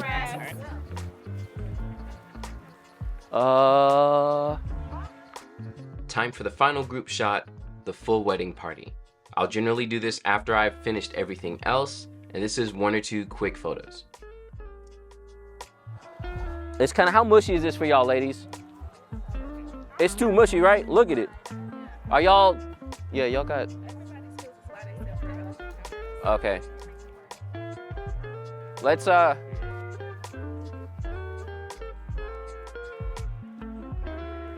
just kind of right here in front of me.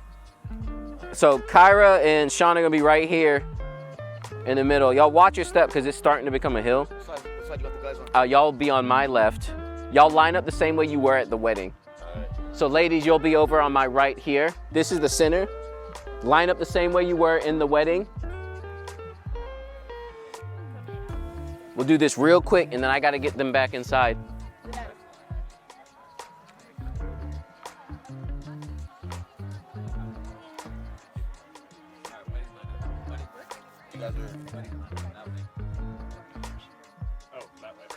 Yep, nice and tight. I'm gonna shoot this with the XD5.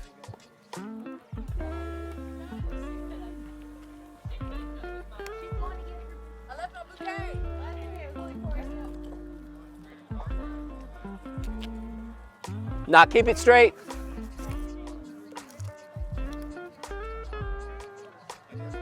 Yeah, keep it straight. Now you want it straight or you want it to like Straight. So the technicality of that is aperture. So when you focus on something, it focuses in a 3D space, like a thin line. So if my aperture is real small and y'all bow out, then half y'all won't be in focus. Better not straight. So yeah, you gotta, straight lines are better. Always. That's the photo lesson of the day. We're about to hit this and then I'm gonna take photos with them on our way. So 5 minutes? Not even. Okay. It'll be photos on the way. 5 minutes to what? They need to go eat. Hands in pockets. We're doing introductions. Bouquets, yeah, y'all are good. Eyes right here, big smiles. Introductions don't happen till 5:30, I think.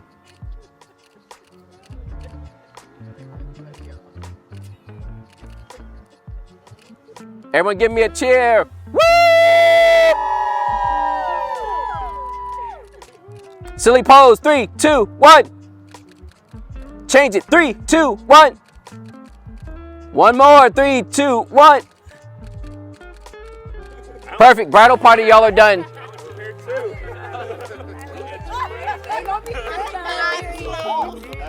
Sean and Kyra, I'm gonna take photos of y'all. They wanna get you inside for like your break. So we're gonna photo on our way.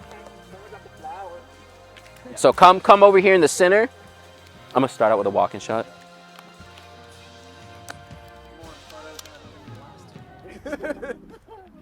We exist now. I know.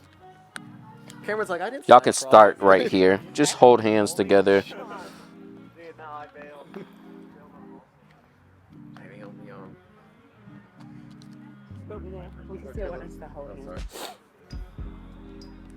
I'm gonna scoot back just a bit where I start.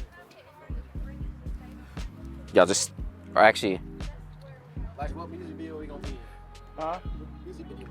Sean, scoot over. That's perfect. Y'all stay like that. it's only gotten worse.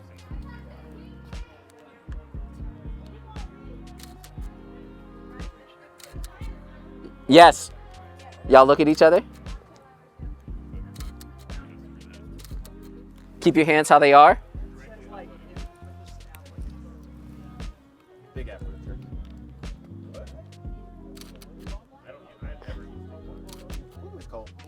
Perfect. Can you guys put your hands at your sides real quick and then reach out and grab your hands again? Alright. Okay.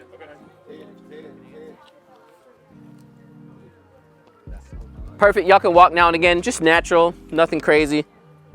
Don't have to look at us. Look at each other is good though. Yeah, look at each other is great.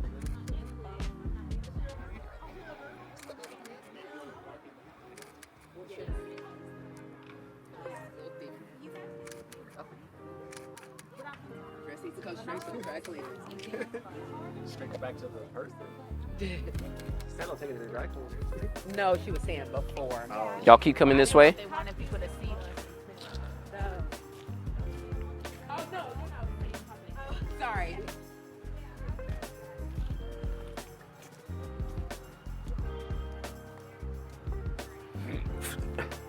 Thank you.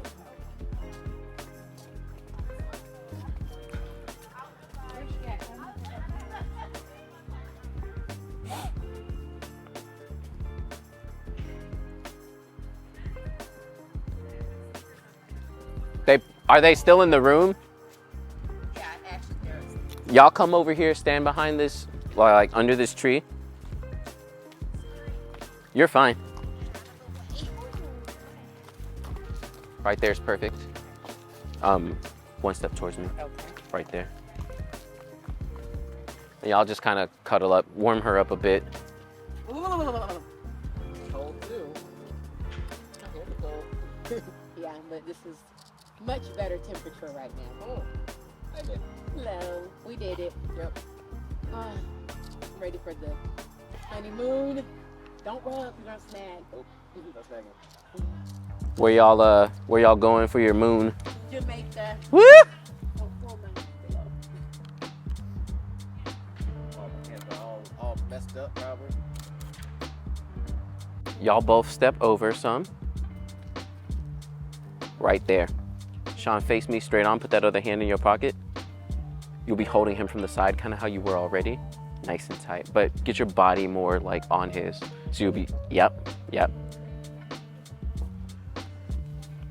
And then we gotta get y'all inside. I need to do your solos real quick too.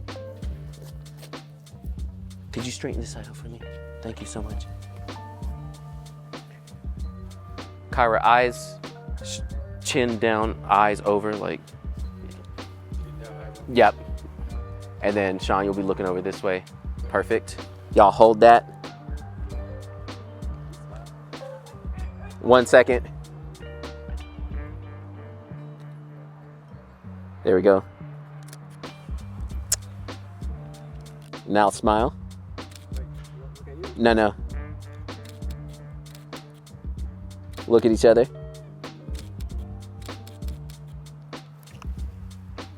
Stay like that.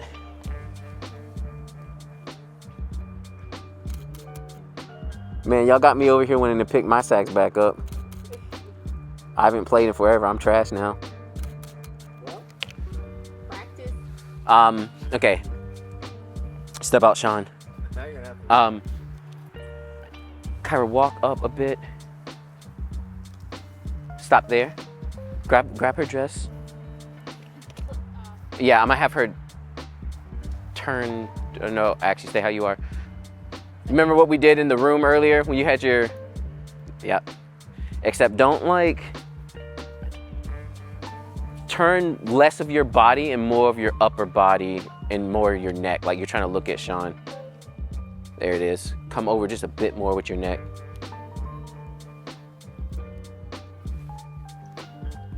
Eyes right here.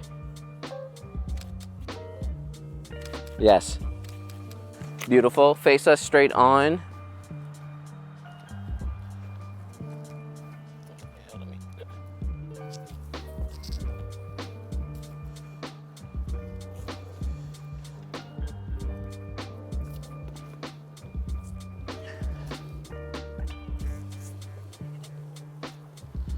Yeah, get the back real quick.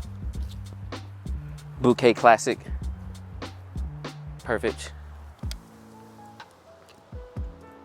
Beautiful. Look over at Sean. You can turn your neck a little bit more. There it is, beautiful. Hype her up. Hi. What you doing over there? I'm being a bride. Okay. Point your bouquet out at me.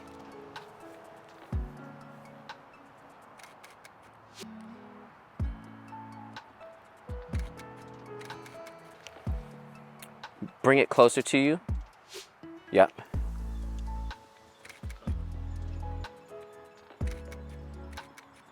Look down at it, give it a nice big smile. Beautiful, yeah. Look straight out. Perfect. Go ahead and go inside. Is there anything important on the, no? No. Cool, yeah. Go ahead and go inside. Yeah. Oh, wait. No, you're good. Yeah, go inside. Sean, let's take your solos real quick. Where she was. Yes. I'm taking 2 seconds photos of him real quick. YouTube, like 20,000 likes, John has to start playing sex. Hands in pockets, turn your body this way a little bit, right there. Smiling.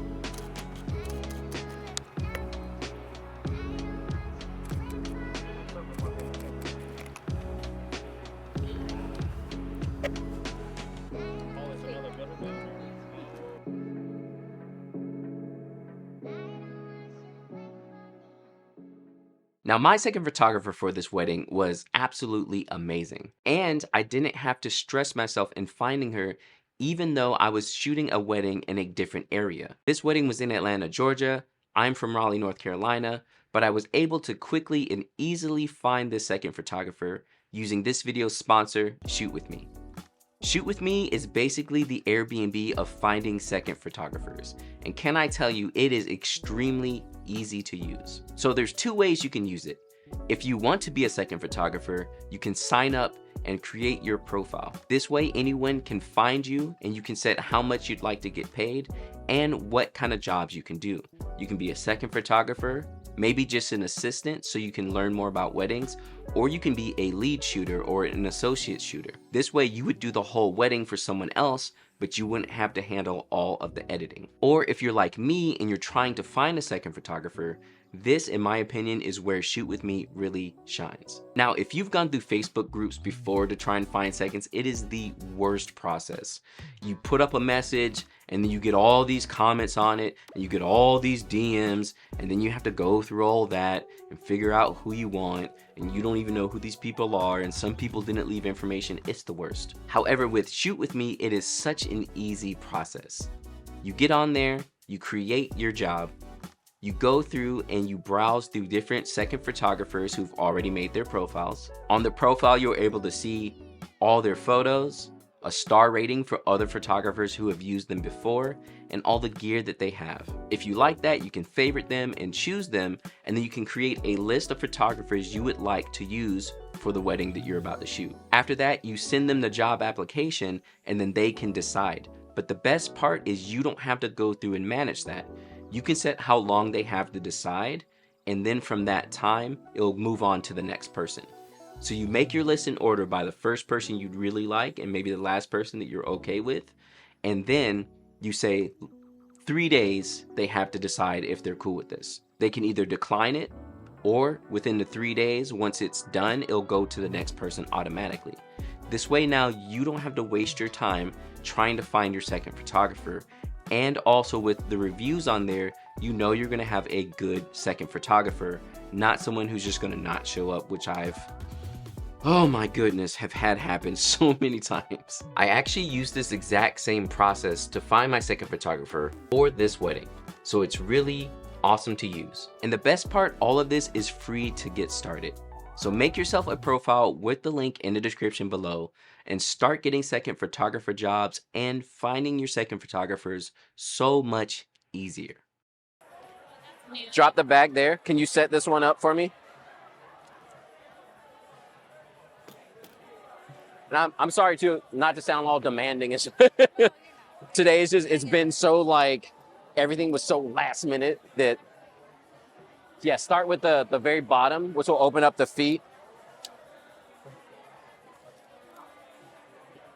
And then you should be able to pop it open. Keep it with a little bit of space, but not too, like right about there is good.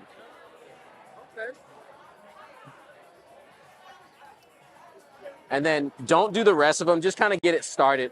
Like make sure the legs are good. I'll do the rest of it. I think I'm going to pop these here in the corners. Do you ever do off camera? No. So basically, and this is like the quick lesson on it, because I don't like doing it. Generally, I'll point them in the direction that I want to shoot in, because I'm still using the flashes on my camera as fill flash. So these are like sidelining flashes that like give more light and stuff. Same time. Yeah. So the nice thing about the Goldilocks flashes is they trigger each other. So I have these set up as slaves. And then my ones on my camera will trigger them. And that's pretty much it. Right now I have grids on them, which are gonna like focus them kind of like a spotlight. And I'm gonna put them by these poles in hopes that no one will trip on them. But someone always knocks them over or something.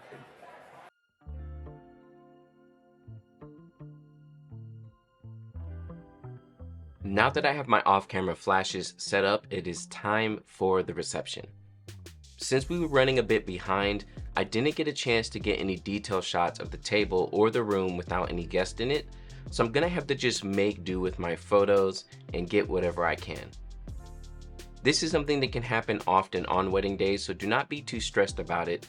The biggest thing you can do is focus in on some of the details close up so it still feels like solo shots of those details.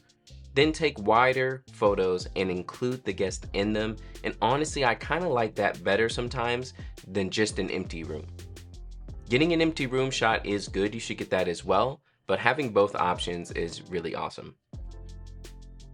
For now, I'm perusing around, taking photos of guests, seeing how things are going with them, getting some nice natural candid smiles, and just focusing on anything that is happening in the room.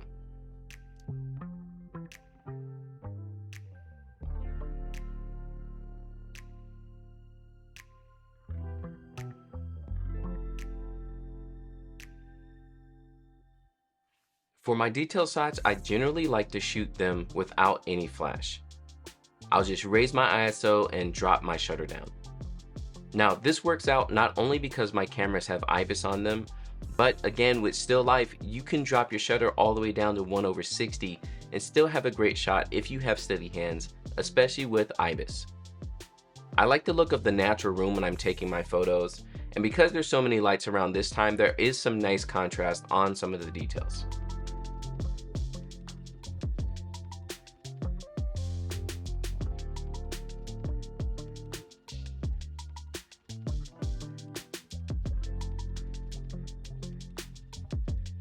Since the guests are already at the tables, I'm going to take some candid photos of them alongside my detail shots. We'll keep the overall vibe about the party itself and not just the details on the table.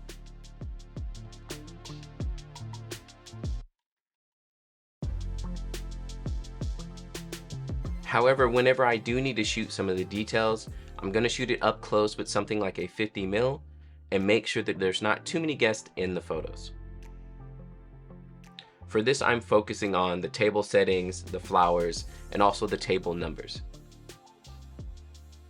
I'll usually get shots of them vertical and horizontal whenever I can.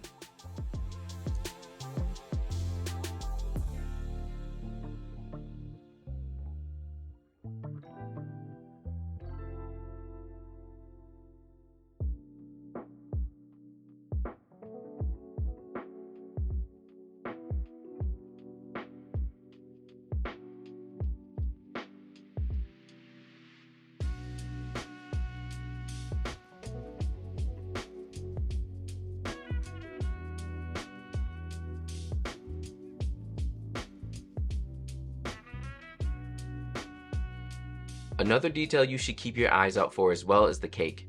Sometimes the cake comes out a little bit later, so always keep an eye on where it's going to be so you do not miss those photos. Right now the cake is out, so I decided to go ahead and take photos of it. And for this, I did want a little bit more contrast in the lighting, so I had my second photographer hold my lume cube to get a nice little side light on the cake.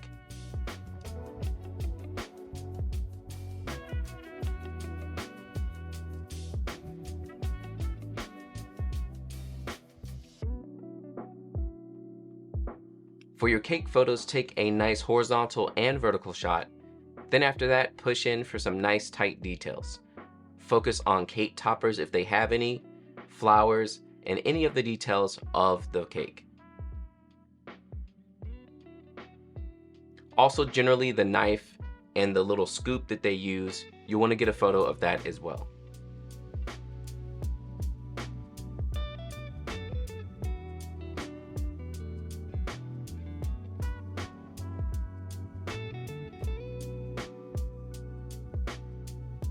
Now that we're done with the reception details, it's time for the reception intros.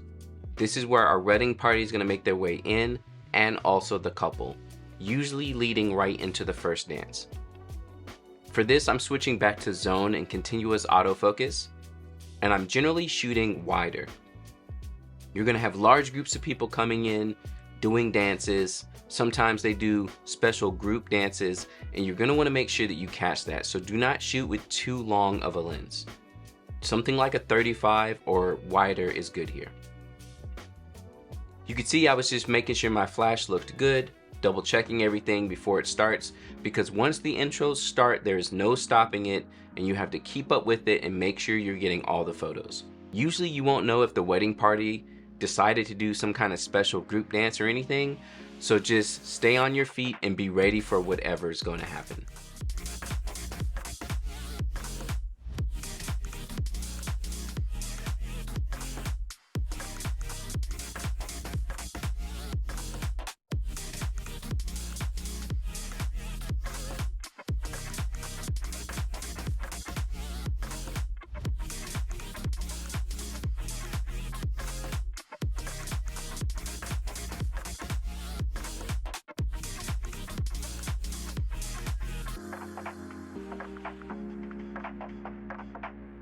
As you can see, sometimes positioning can be kind of hard. This is again why we have second photographers, so that they can get a different angle while you're getting what you think is the main angle. I had to switch around a couple of times because I didn't exactly know what was happening, but I was able to capture some good photos from it.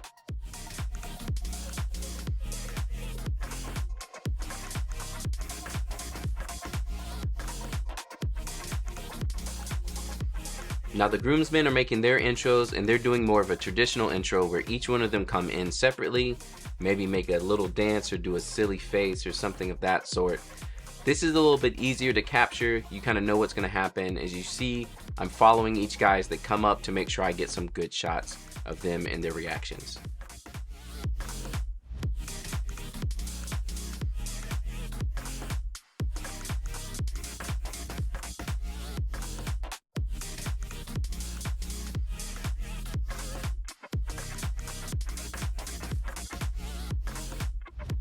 And then it's time for our couple to intro.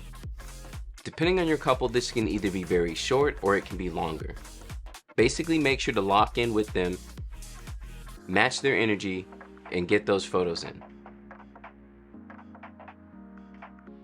As you can see here, this couple was super fun, so they had an awesome intro, and I just kind of locked in with them and got all those shots.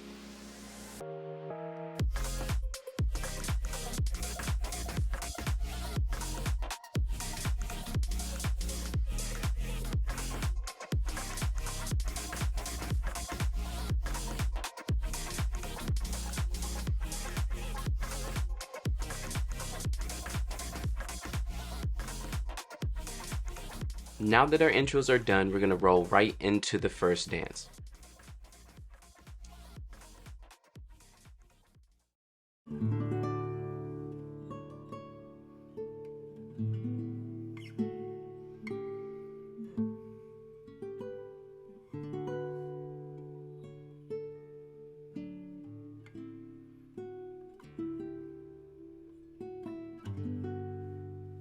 Generally for my first dances, I'm gonna hang out on the outside of the dance floor and look for emotions and good shots.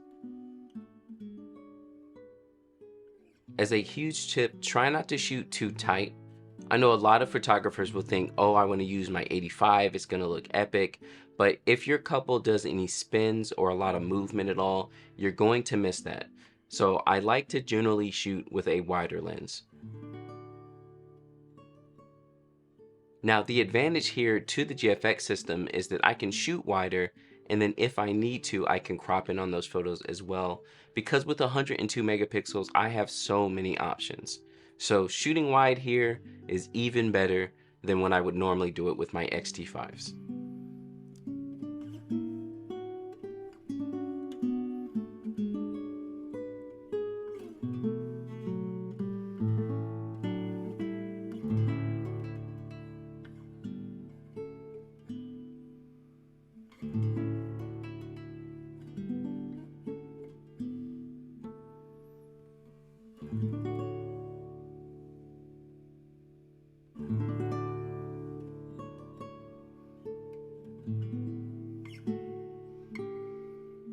Another thing to keep in mind is giving some space for your videographer. Try not to get too close to the couple, and also back off every now and then so your videographer can get a nice spin or at least half spin move. Earlier you saw we were dodging each other a little bit, but I went behind the videographer. That way he could have more video without me in it directly.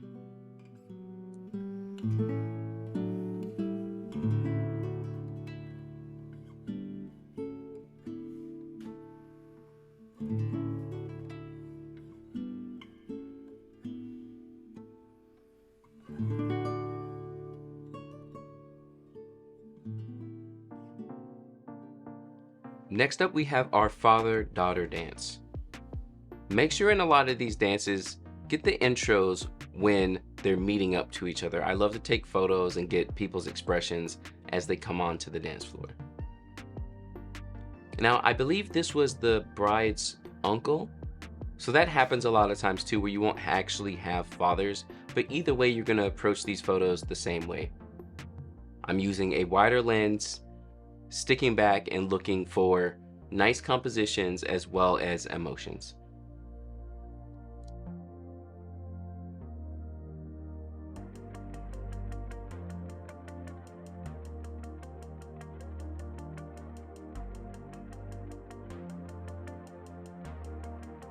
One thing you may have noticed is I like to shoot in one direction during the first dances.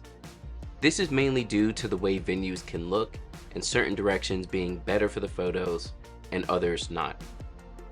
Generally, I'll choose which direction I think gives me the best composition and look behind my couples, and always choose that direction. This also determines how I'm going to set up my off-camera flash.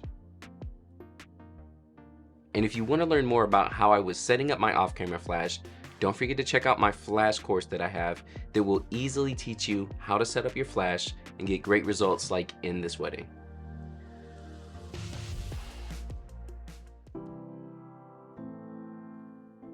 Next up is our mother-son dance. Again, this is a very standard layout for your reception. So again, I'm going to take the same approach I did for all the other shots and focus on emotions.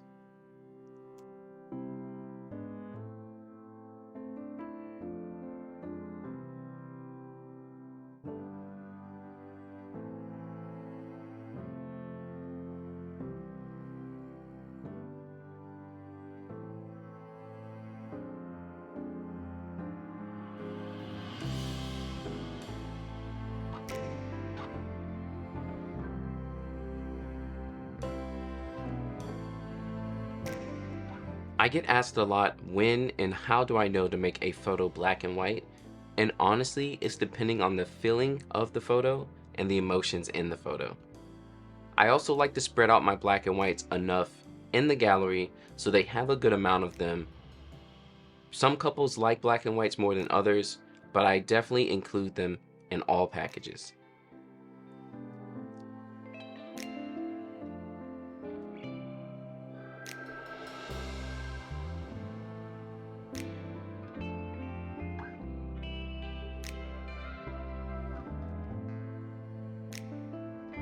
At the end of all your dances, make sure to hang out for an extra moment and catch any hugs. They'll generally come at the end, and it's easy for you to hear the music stop and just to kind of stop taking photos, but you don't want to miss these hugs. They're very important moments.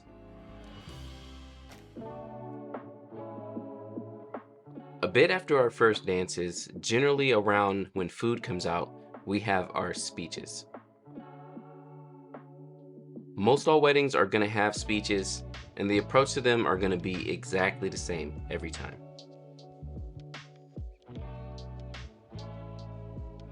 Get a good shot of the speaker and then also the couple's reaction.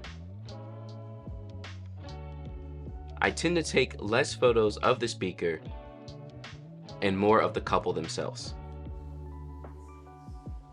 So right around the start of their speech, I'll focus on the speech giver. And then after that, I'll focus on the couple.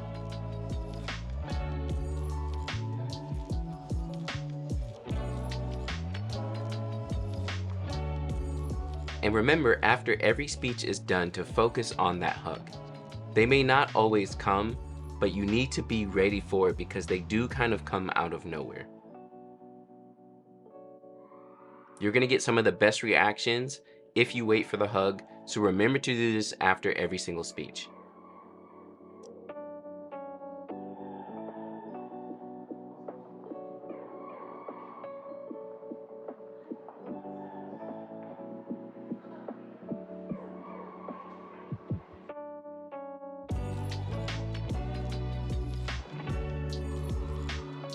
Speeches can be a little long, but just make sure to be attentive because you'll see when the smiles and laughs are gonna come. You'll know when the punchlines of jokes are coming up, as long as you're paying attention. But for the most part, you're gonna be sitting and watching and waiting for those special moments.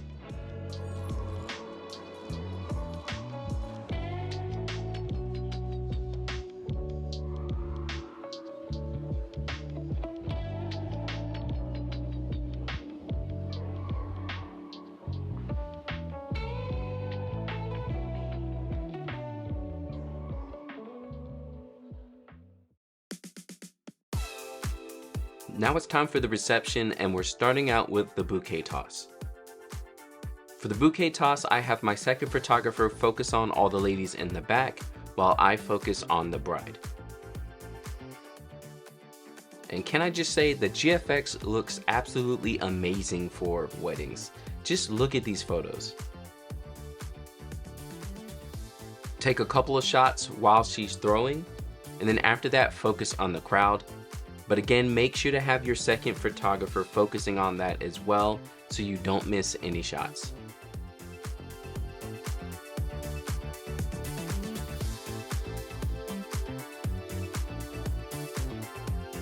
Also, if you can, try and get a shot of the person who caught the bouquet, and even better, get a shot of them with the bride. Something else I like to do during reception time is get any group photos. If you see a group taking a group shot, get that selfie photo. I don't know, I like those photos so much, they're really fun.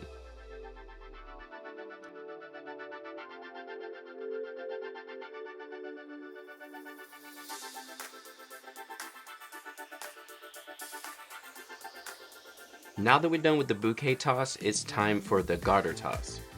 So first the groom has to take the garter off, and then after that we'll do a toss.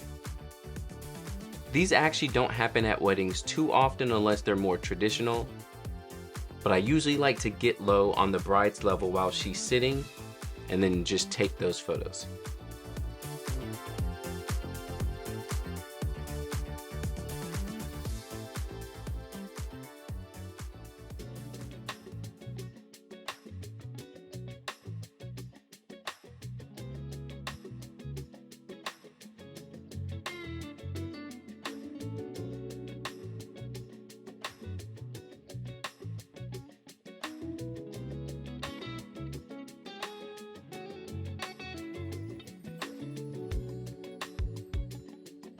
While the garter is being taken off, I suggest shooting wide.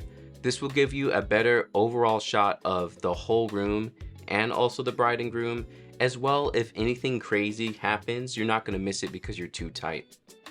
Again, with me using the GFX here, I actually am pretty tight, but since my second photographer is shooting wider, I know I have those extra shots from her as well.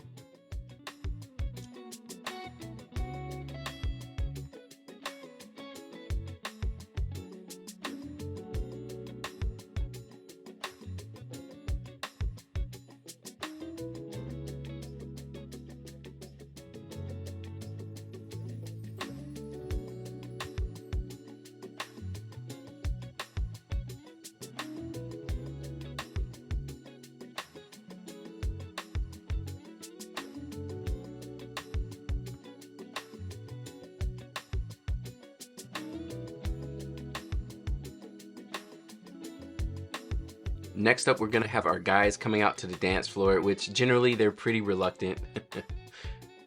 While we're waiting for that, I take photos of the groom and just the crowd. And again, I'm gonna have the same setup where my second photographer is focusing on all the guys and I'll focus on the groom while he throws.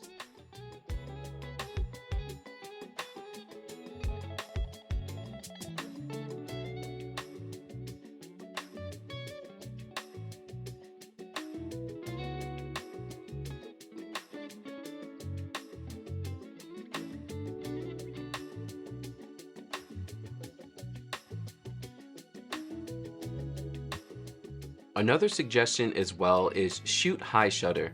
The reason you see me keep taking shots and then stopping is because I'm trying to capture when he actually throws. So I have the camera set all the way at its highest frames per second so that I can really capture that moment. And the GFX 102 does really well with its high speed shutter.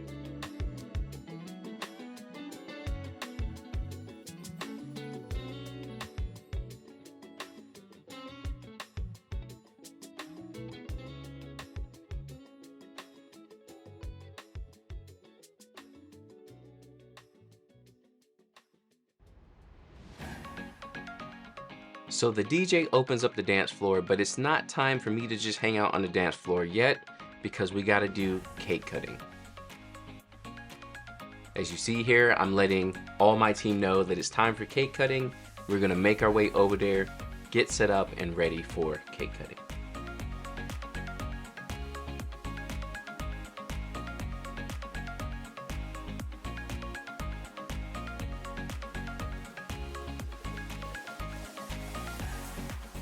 When I get over to cake cutting, everyone is taking group photos, so I decide to hop in and help them get a couple of those photos before we go ahead and cake cut.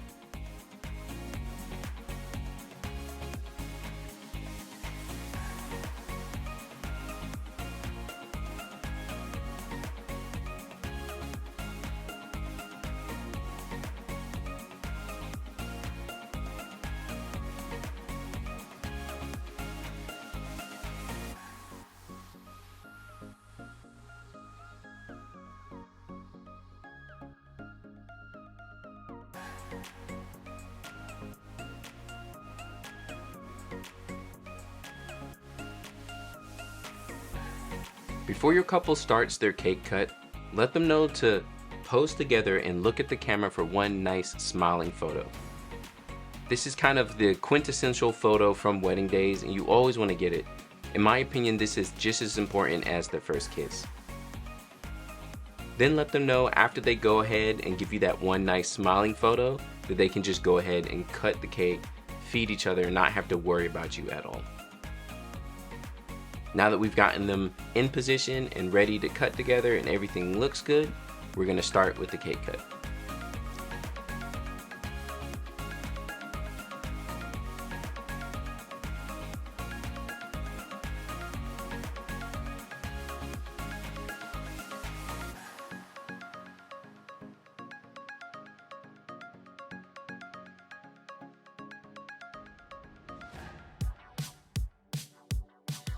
Now that we have our smiling photo in, it is time for the actual cake cut. For this, just pay attention to how your shots are looking in camera. You can see here I kind of adjust because I can't really see their faces, and that's the main thing I want to see while they're cake cutting.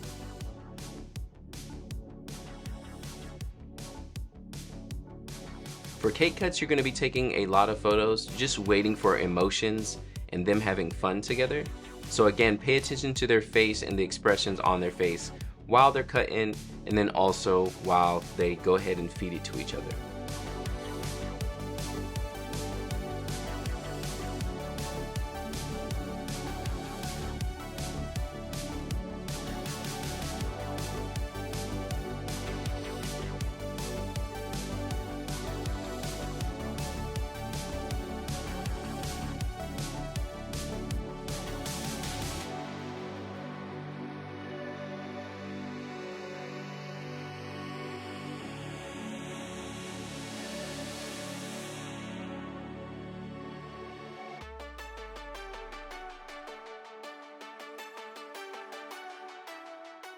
Make sure to keep your camera up the whole time they're feeding each other, because generally right after is when something exciting that you do not expect will happen.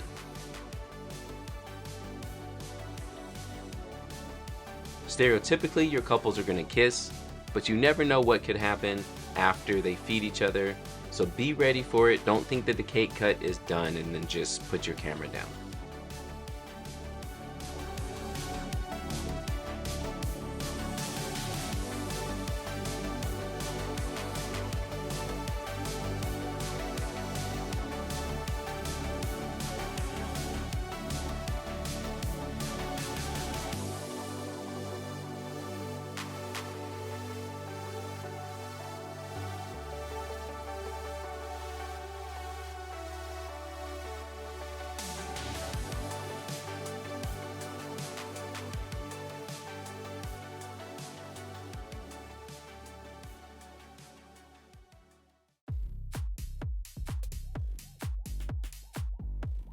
Now we've made it to full open dance floor reception time, and honestly, this is the funnest part of a wedding.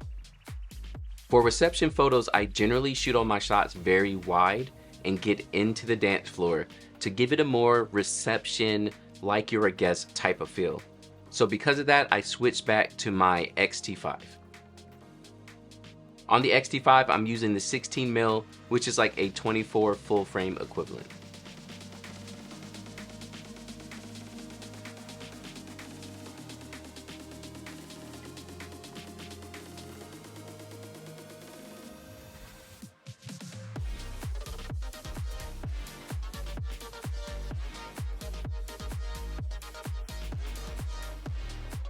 Generally, there are two approaches to your reception time: the get on and end the dance floor type of photographers, or the stand outside of the dance floor type of photographers. Either way is fine, but the approach you're going to take to it is different. Personally, I like being on the dance floor. It makes your guests feel more comfortable to see you rocking out with them as well, and also the photos have much more emotion and feeling to them rather than standing outside of the dance floor.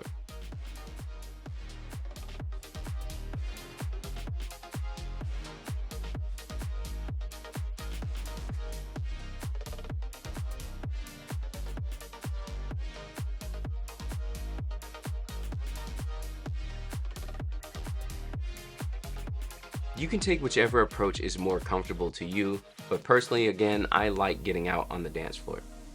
Now, when it comes to how I'm using my flashes, first off, I made a video about this in the past, which I'll link up above and in the description below. But I have a flash on my camera and two flashes off camera. The flash on camera, since I'm shooting at 24mm, is going to be close to my subject. So it's going to be much easier for me to actually get shots and have them be lit. Because of this, I'm not too concerned about how my lighting is going to be. I know that the mag sphere on top of my flash and my distance to my subject is going to give me enough light. So as of right now, my off-camera flashes are really just giving some extra contrast to the photos.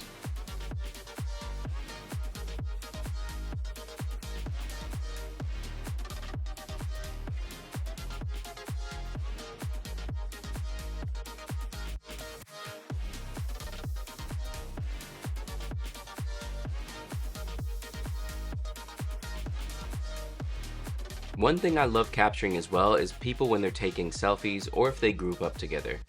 And this can happen pretty often at your weddings, so be aware and ready for it.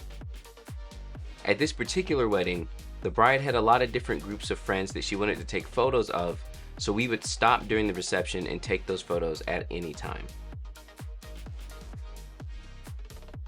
This is also something I let my couples know that they can ask of me. All throughout the night, it's not a problem for them to come up to me and ask to get a group shot. One thing this really helps out with is them not feeling like they need to get so many photos during the family photos time, and maybe they'll push some of the extended family photos to the reception. With a lot of these photos, one thing you have to keep in mind too is people nowadays will take these photos with their iPhone. If you see it happening, jump in and try and get one shot with your camera as well. Remind the couple why you're there with your actions. Don't just let everyone sit around taking iPhone photos the whole time and think, oh, it's whatever, I don't need to do that. The couple will appreciate it if you jump in and take those group shots for them. My setup for these photos is no different than when I'm shooting on the reception. Because I already have the 16mm on, I'm gonna go ahead and just use the X-T5. They're group shots, it's usually a larger group anyway, so using the 16mm is just fine.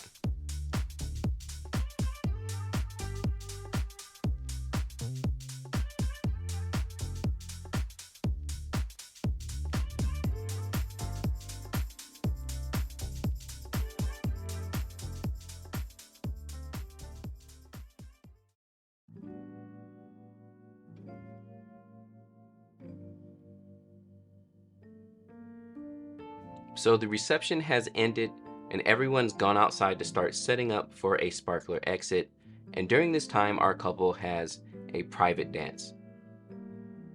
This is something I've seen happen a lot more often at weddings recently, where basically the couple is going to have a send-off dance where it's just them and a nice slow song for them to really take in the moment in the wedding that they just had. For these photos, we're gonna treat it just the same as the first dance. However, it's not as intense. Sometimes for the first dance, there's a lot of spinning and a lot of choreographed dances, and there's a lot happening. So because of that, I tend to move around much more. But on a last dance, this is a calming, we've done it type of moment, and you wanna not be as distracting for the couple. So just kind of sit back, let them have their moment. Take your photos and look for emotion in their faces.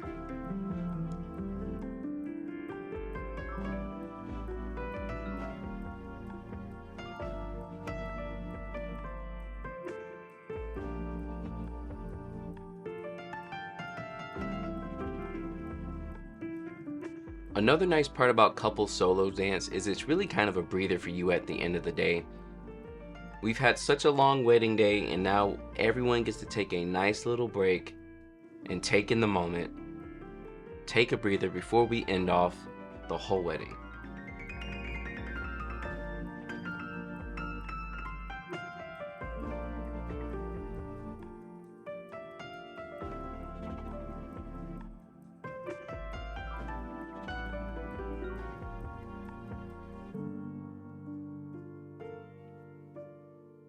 Next up, we have our sparkler exit. Now, I have a really good video on sparkler exits that I'll leave down in the description below for you all as well. But the biggest thing when it comes to sparkler exits is not being afraid of your ISO, dropping your shutter down a little bit, and not using flash. I don't like to use flash for my sparkler exits because it really takes away from the feel of the sparklers.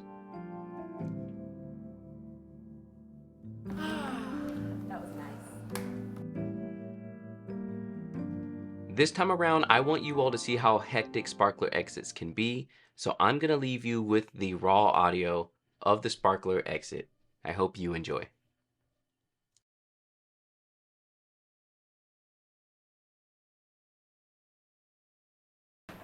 I'm gonna give the crowd directions real quick. I usually have them close the line up at the back. Yep, sounds good. Matt, do that. Put that back light. TJ Minnie has no chill. Like, I was told earlier, complaining about the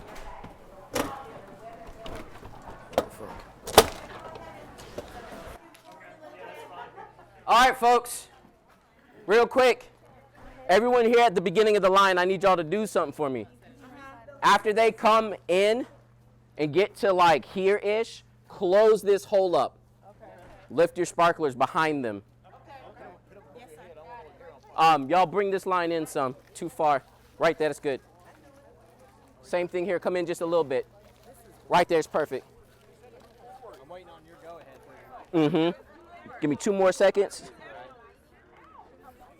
You've got 30. Yeah, start lighting them. Start lighting them.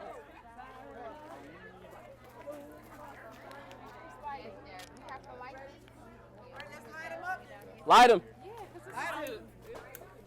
Y'all go ahead and jump out to the back.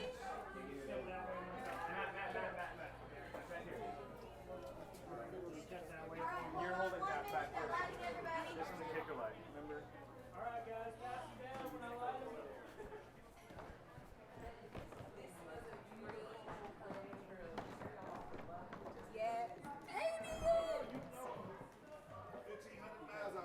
I know. You ready for tomorrow, though? You ready for Sunday dinner? Oh, yeah. Oh, yeah. We're having a huge dinner at my house tomorrow. Yes. Real quick for y'all. Come up in a little bit. Stop. Kiss. If you want to dip, you can. You don't have to. Come up. Like you walk into the, but don't just run too fast. We have to go ahead and go in a second, though. Sean. Sean, we need to go. Babe. So yeah, walk up the line a tiny bit. Stop, kiss, hold each other. Dip if you want to.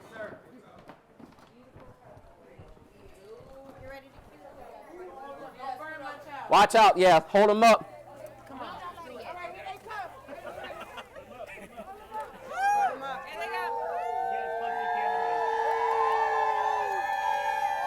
Come on, come on, come on. Come on, come on, come on, come on, come on, come on, come on. Hey, hold it up, hold it up. Stop, stop, stop. Kiss. Yes, kiss. Kiss, kiss.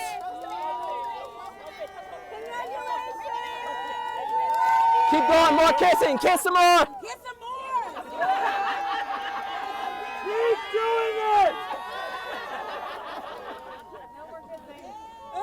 More. More. And it's raining. That's good luck.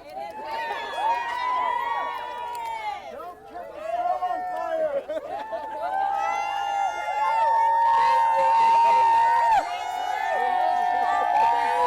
Hey, y'all get a room. Get a room. We got it.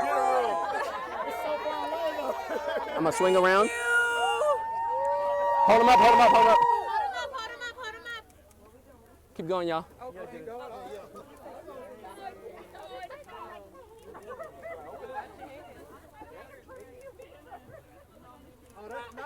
Bye, everyone.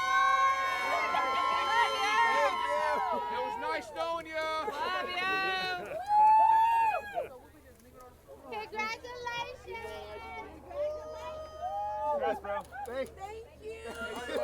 Driving.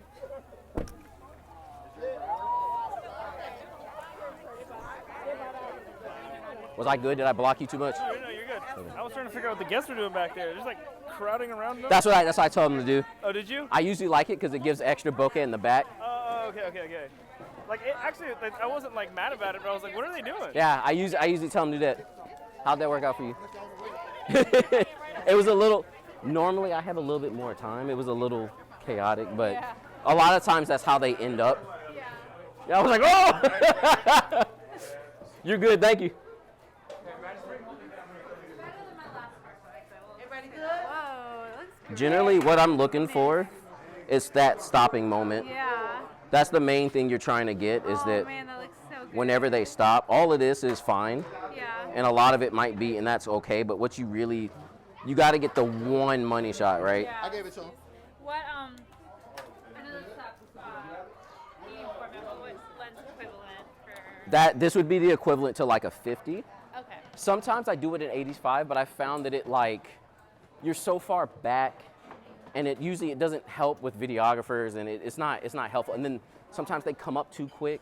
Gotcha, yeah. And if you have something like an 85 on, you're like, ah! Yeah, then So yeah, a 50 is like a nice safe one, and then I was switching between the two. So then I finished up with That looks so good. with like wider shots. So this would be more like a 35. It's more technically it's a 40, but Wow, you switch fast. yeah, I usually go back and forth. They lit it up in the back a little bit more, so the sparklers aren't shining as much. But Yeah, that looks great. normally it's like just the sparklers and that's it. Oh my goodness, we did it. That's it. I'm done. Thanks for letting me stick around for that. Yeah, no problem. I hope it was helpful to a degree. Because I know sparkler exits sometimes they can just be pandemonium. Let me move my bag for you and then.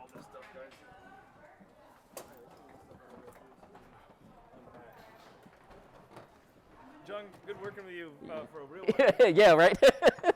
Maybe we'll run into each other again. Yeah. It's so crazy though. It's like yeah, my whole team's from North Carolina. It's like what? Right. How are they all? It happened to be that he hired you because he thought you were good, but you're also from North Carolina. How crazy. Because he was like, obviously he liked my work, but he was like, he knew me. Yeah. That's crazy. I'm glad I got to come to him. Sparkler exits can be kind of hectic, but I hope you enjoyed that raw audio to really see how it goes down. Thank you for hanging out with me on this full wedding day, and I hope this video was helpful for you. If you did find it helpful, please like and subscribe and share it with your photographer friends. Making sure that I can get this free content out to as many photographers as possible is my goal. I want to help the wedding photography industry as a whole and have better caliber wedding photographers. Sometimes it gets buried by YouTube, but if you like it and share it, that will let YouTube and the algorithm know that you really like it, and it'll send it off to other photographers. I really appreciate you all watching, and I hope this video was helpful for you all. If you enjoyed this and want to see more full behind the scene wedding days, I have a playlist here you can check out, and you can subscribe to see new ones coming up for the rest of the year. And I will catch you all next time.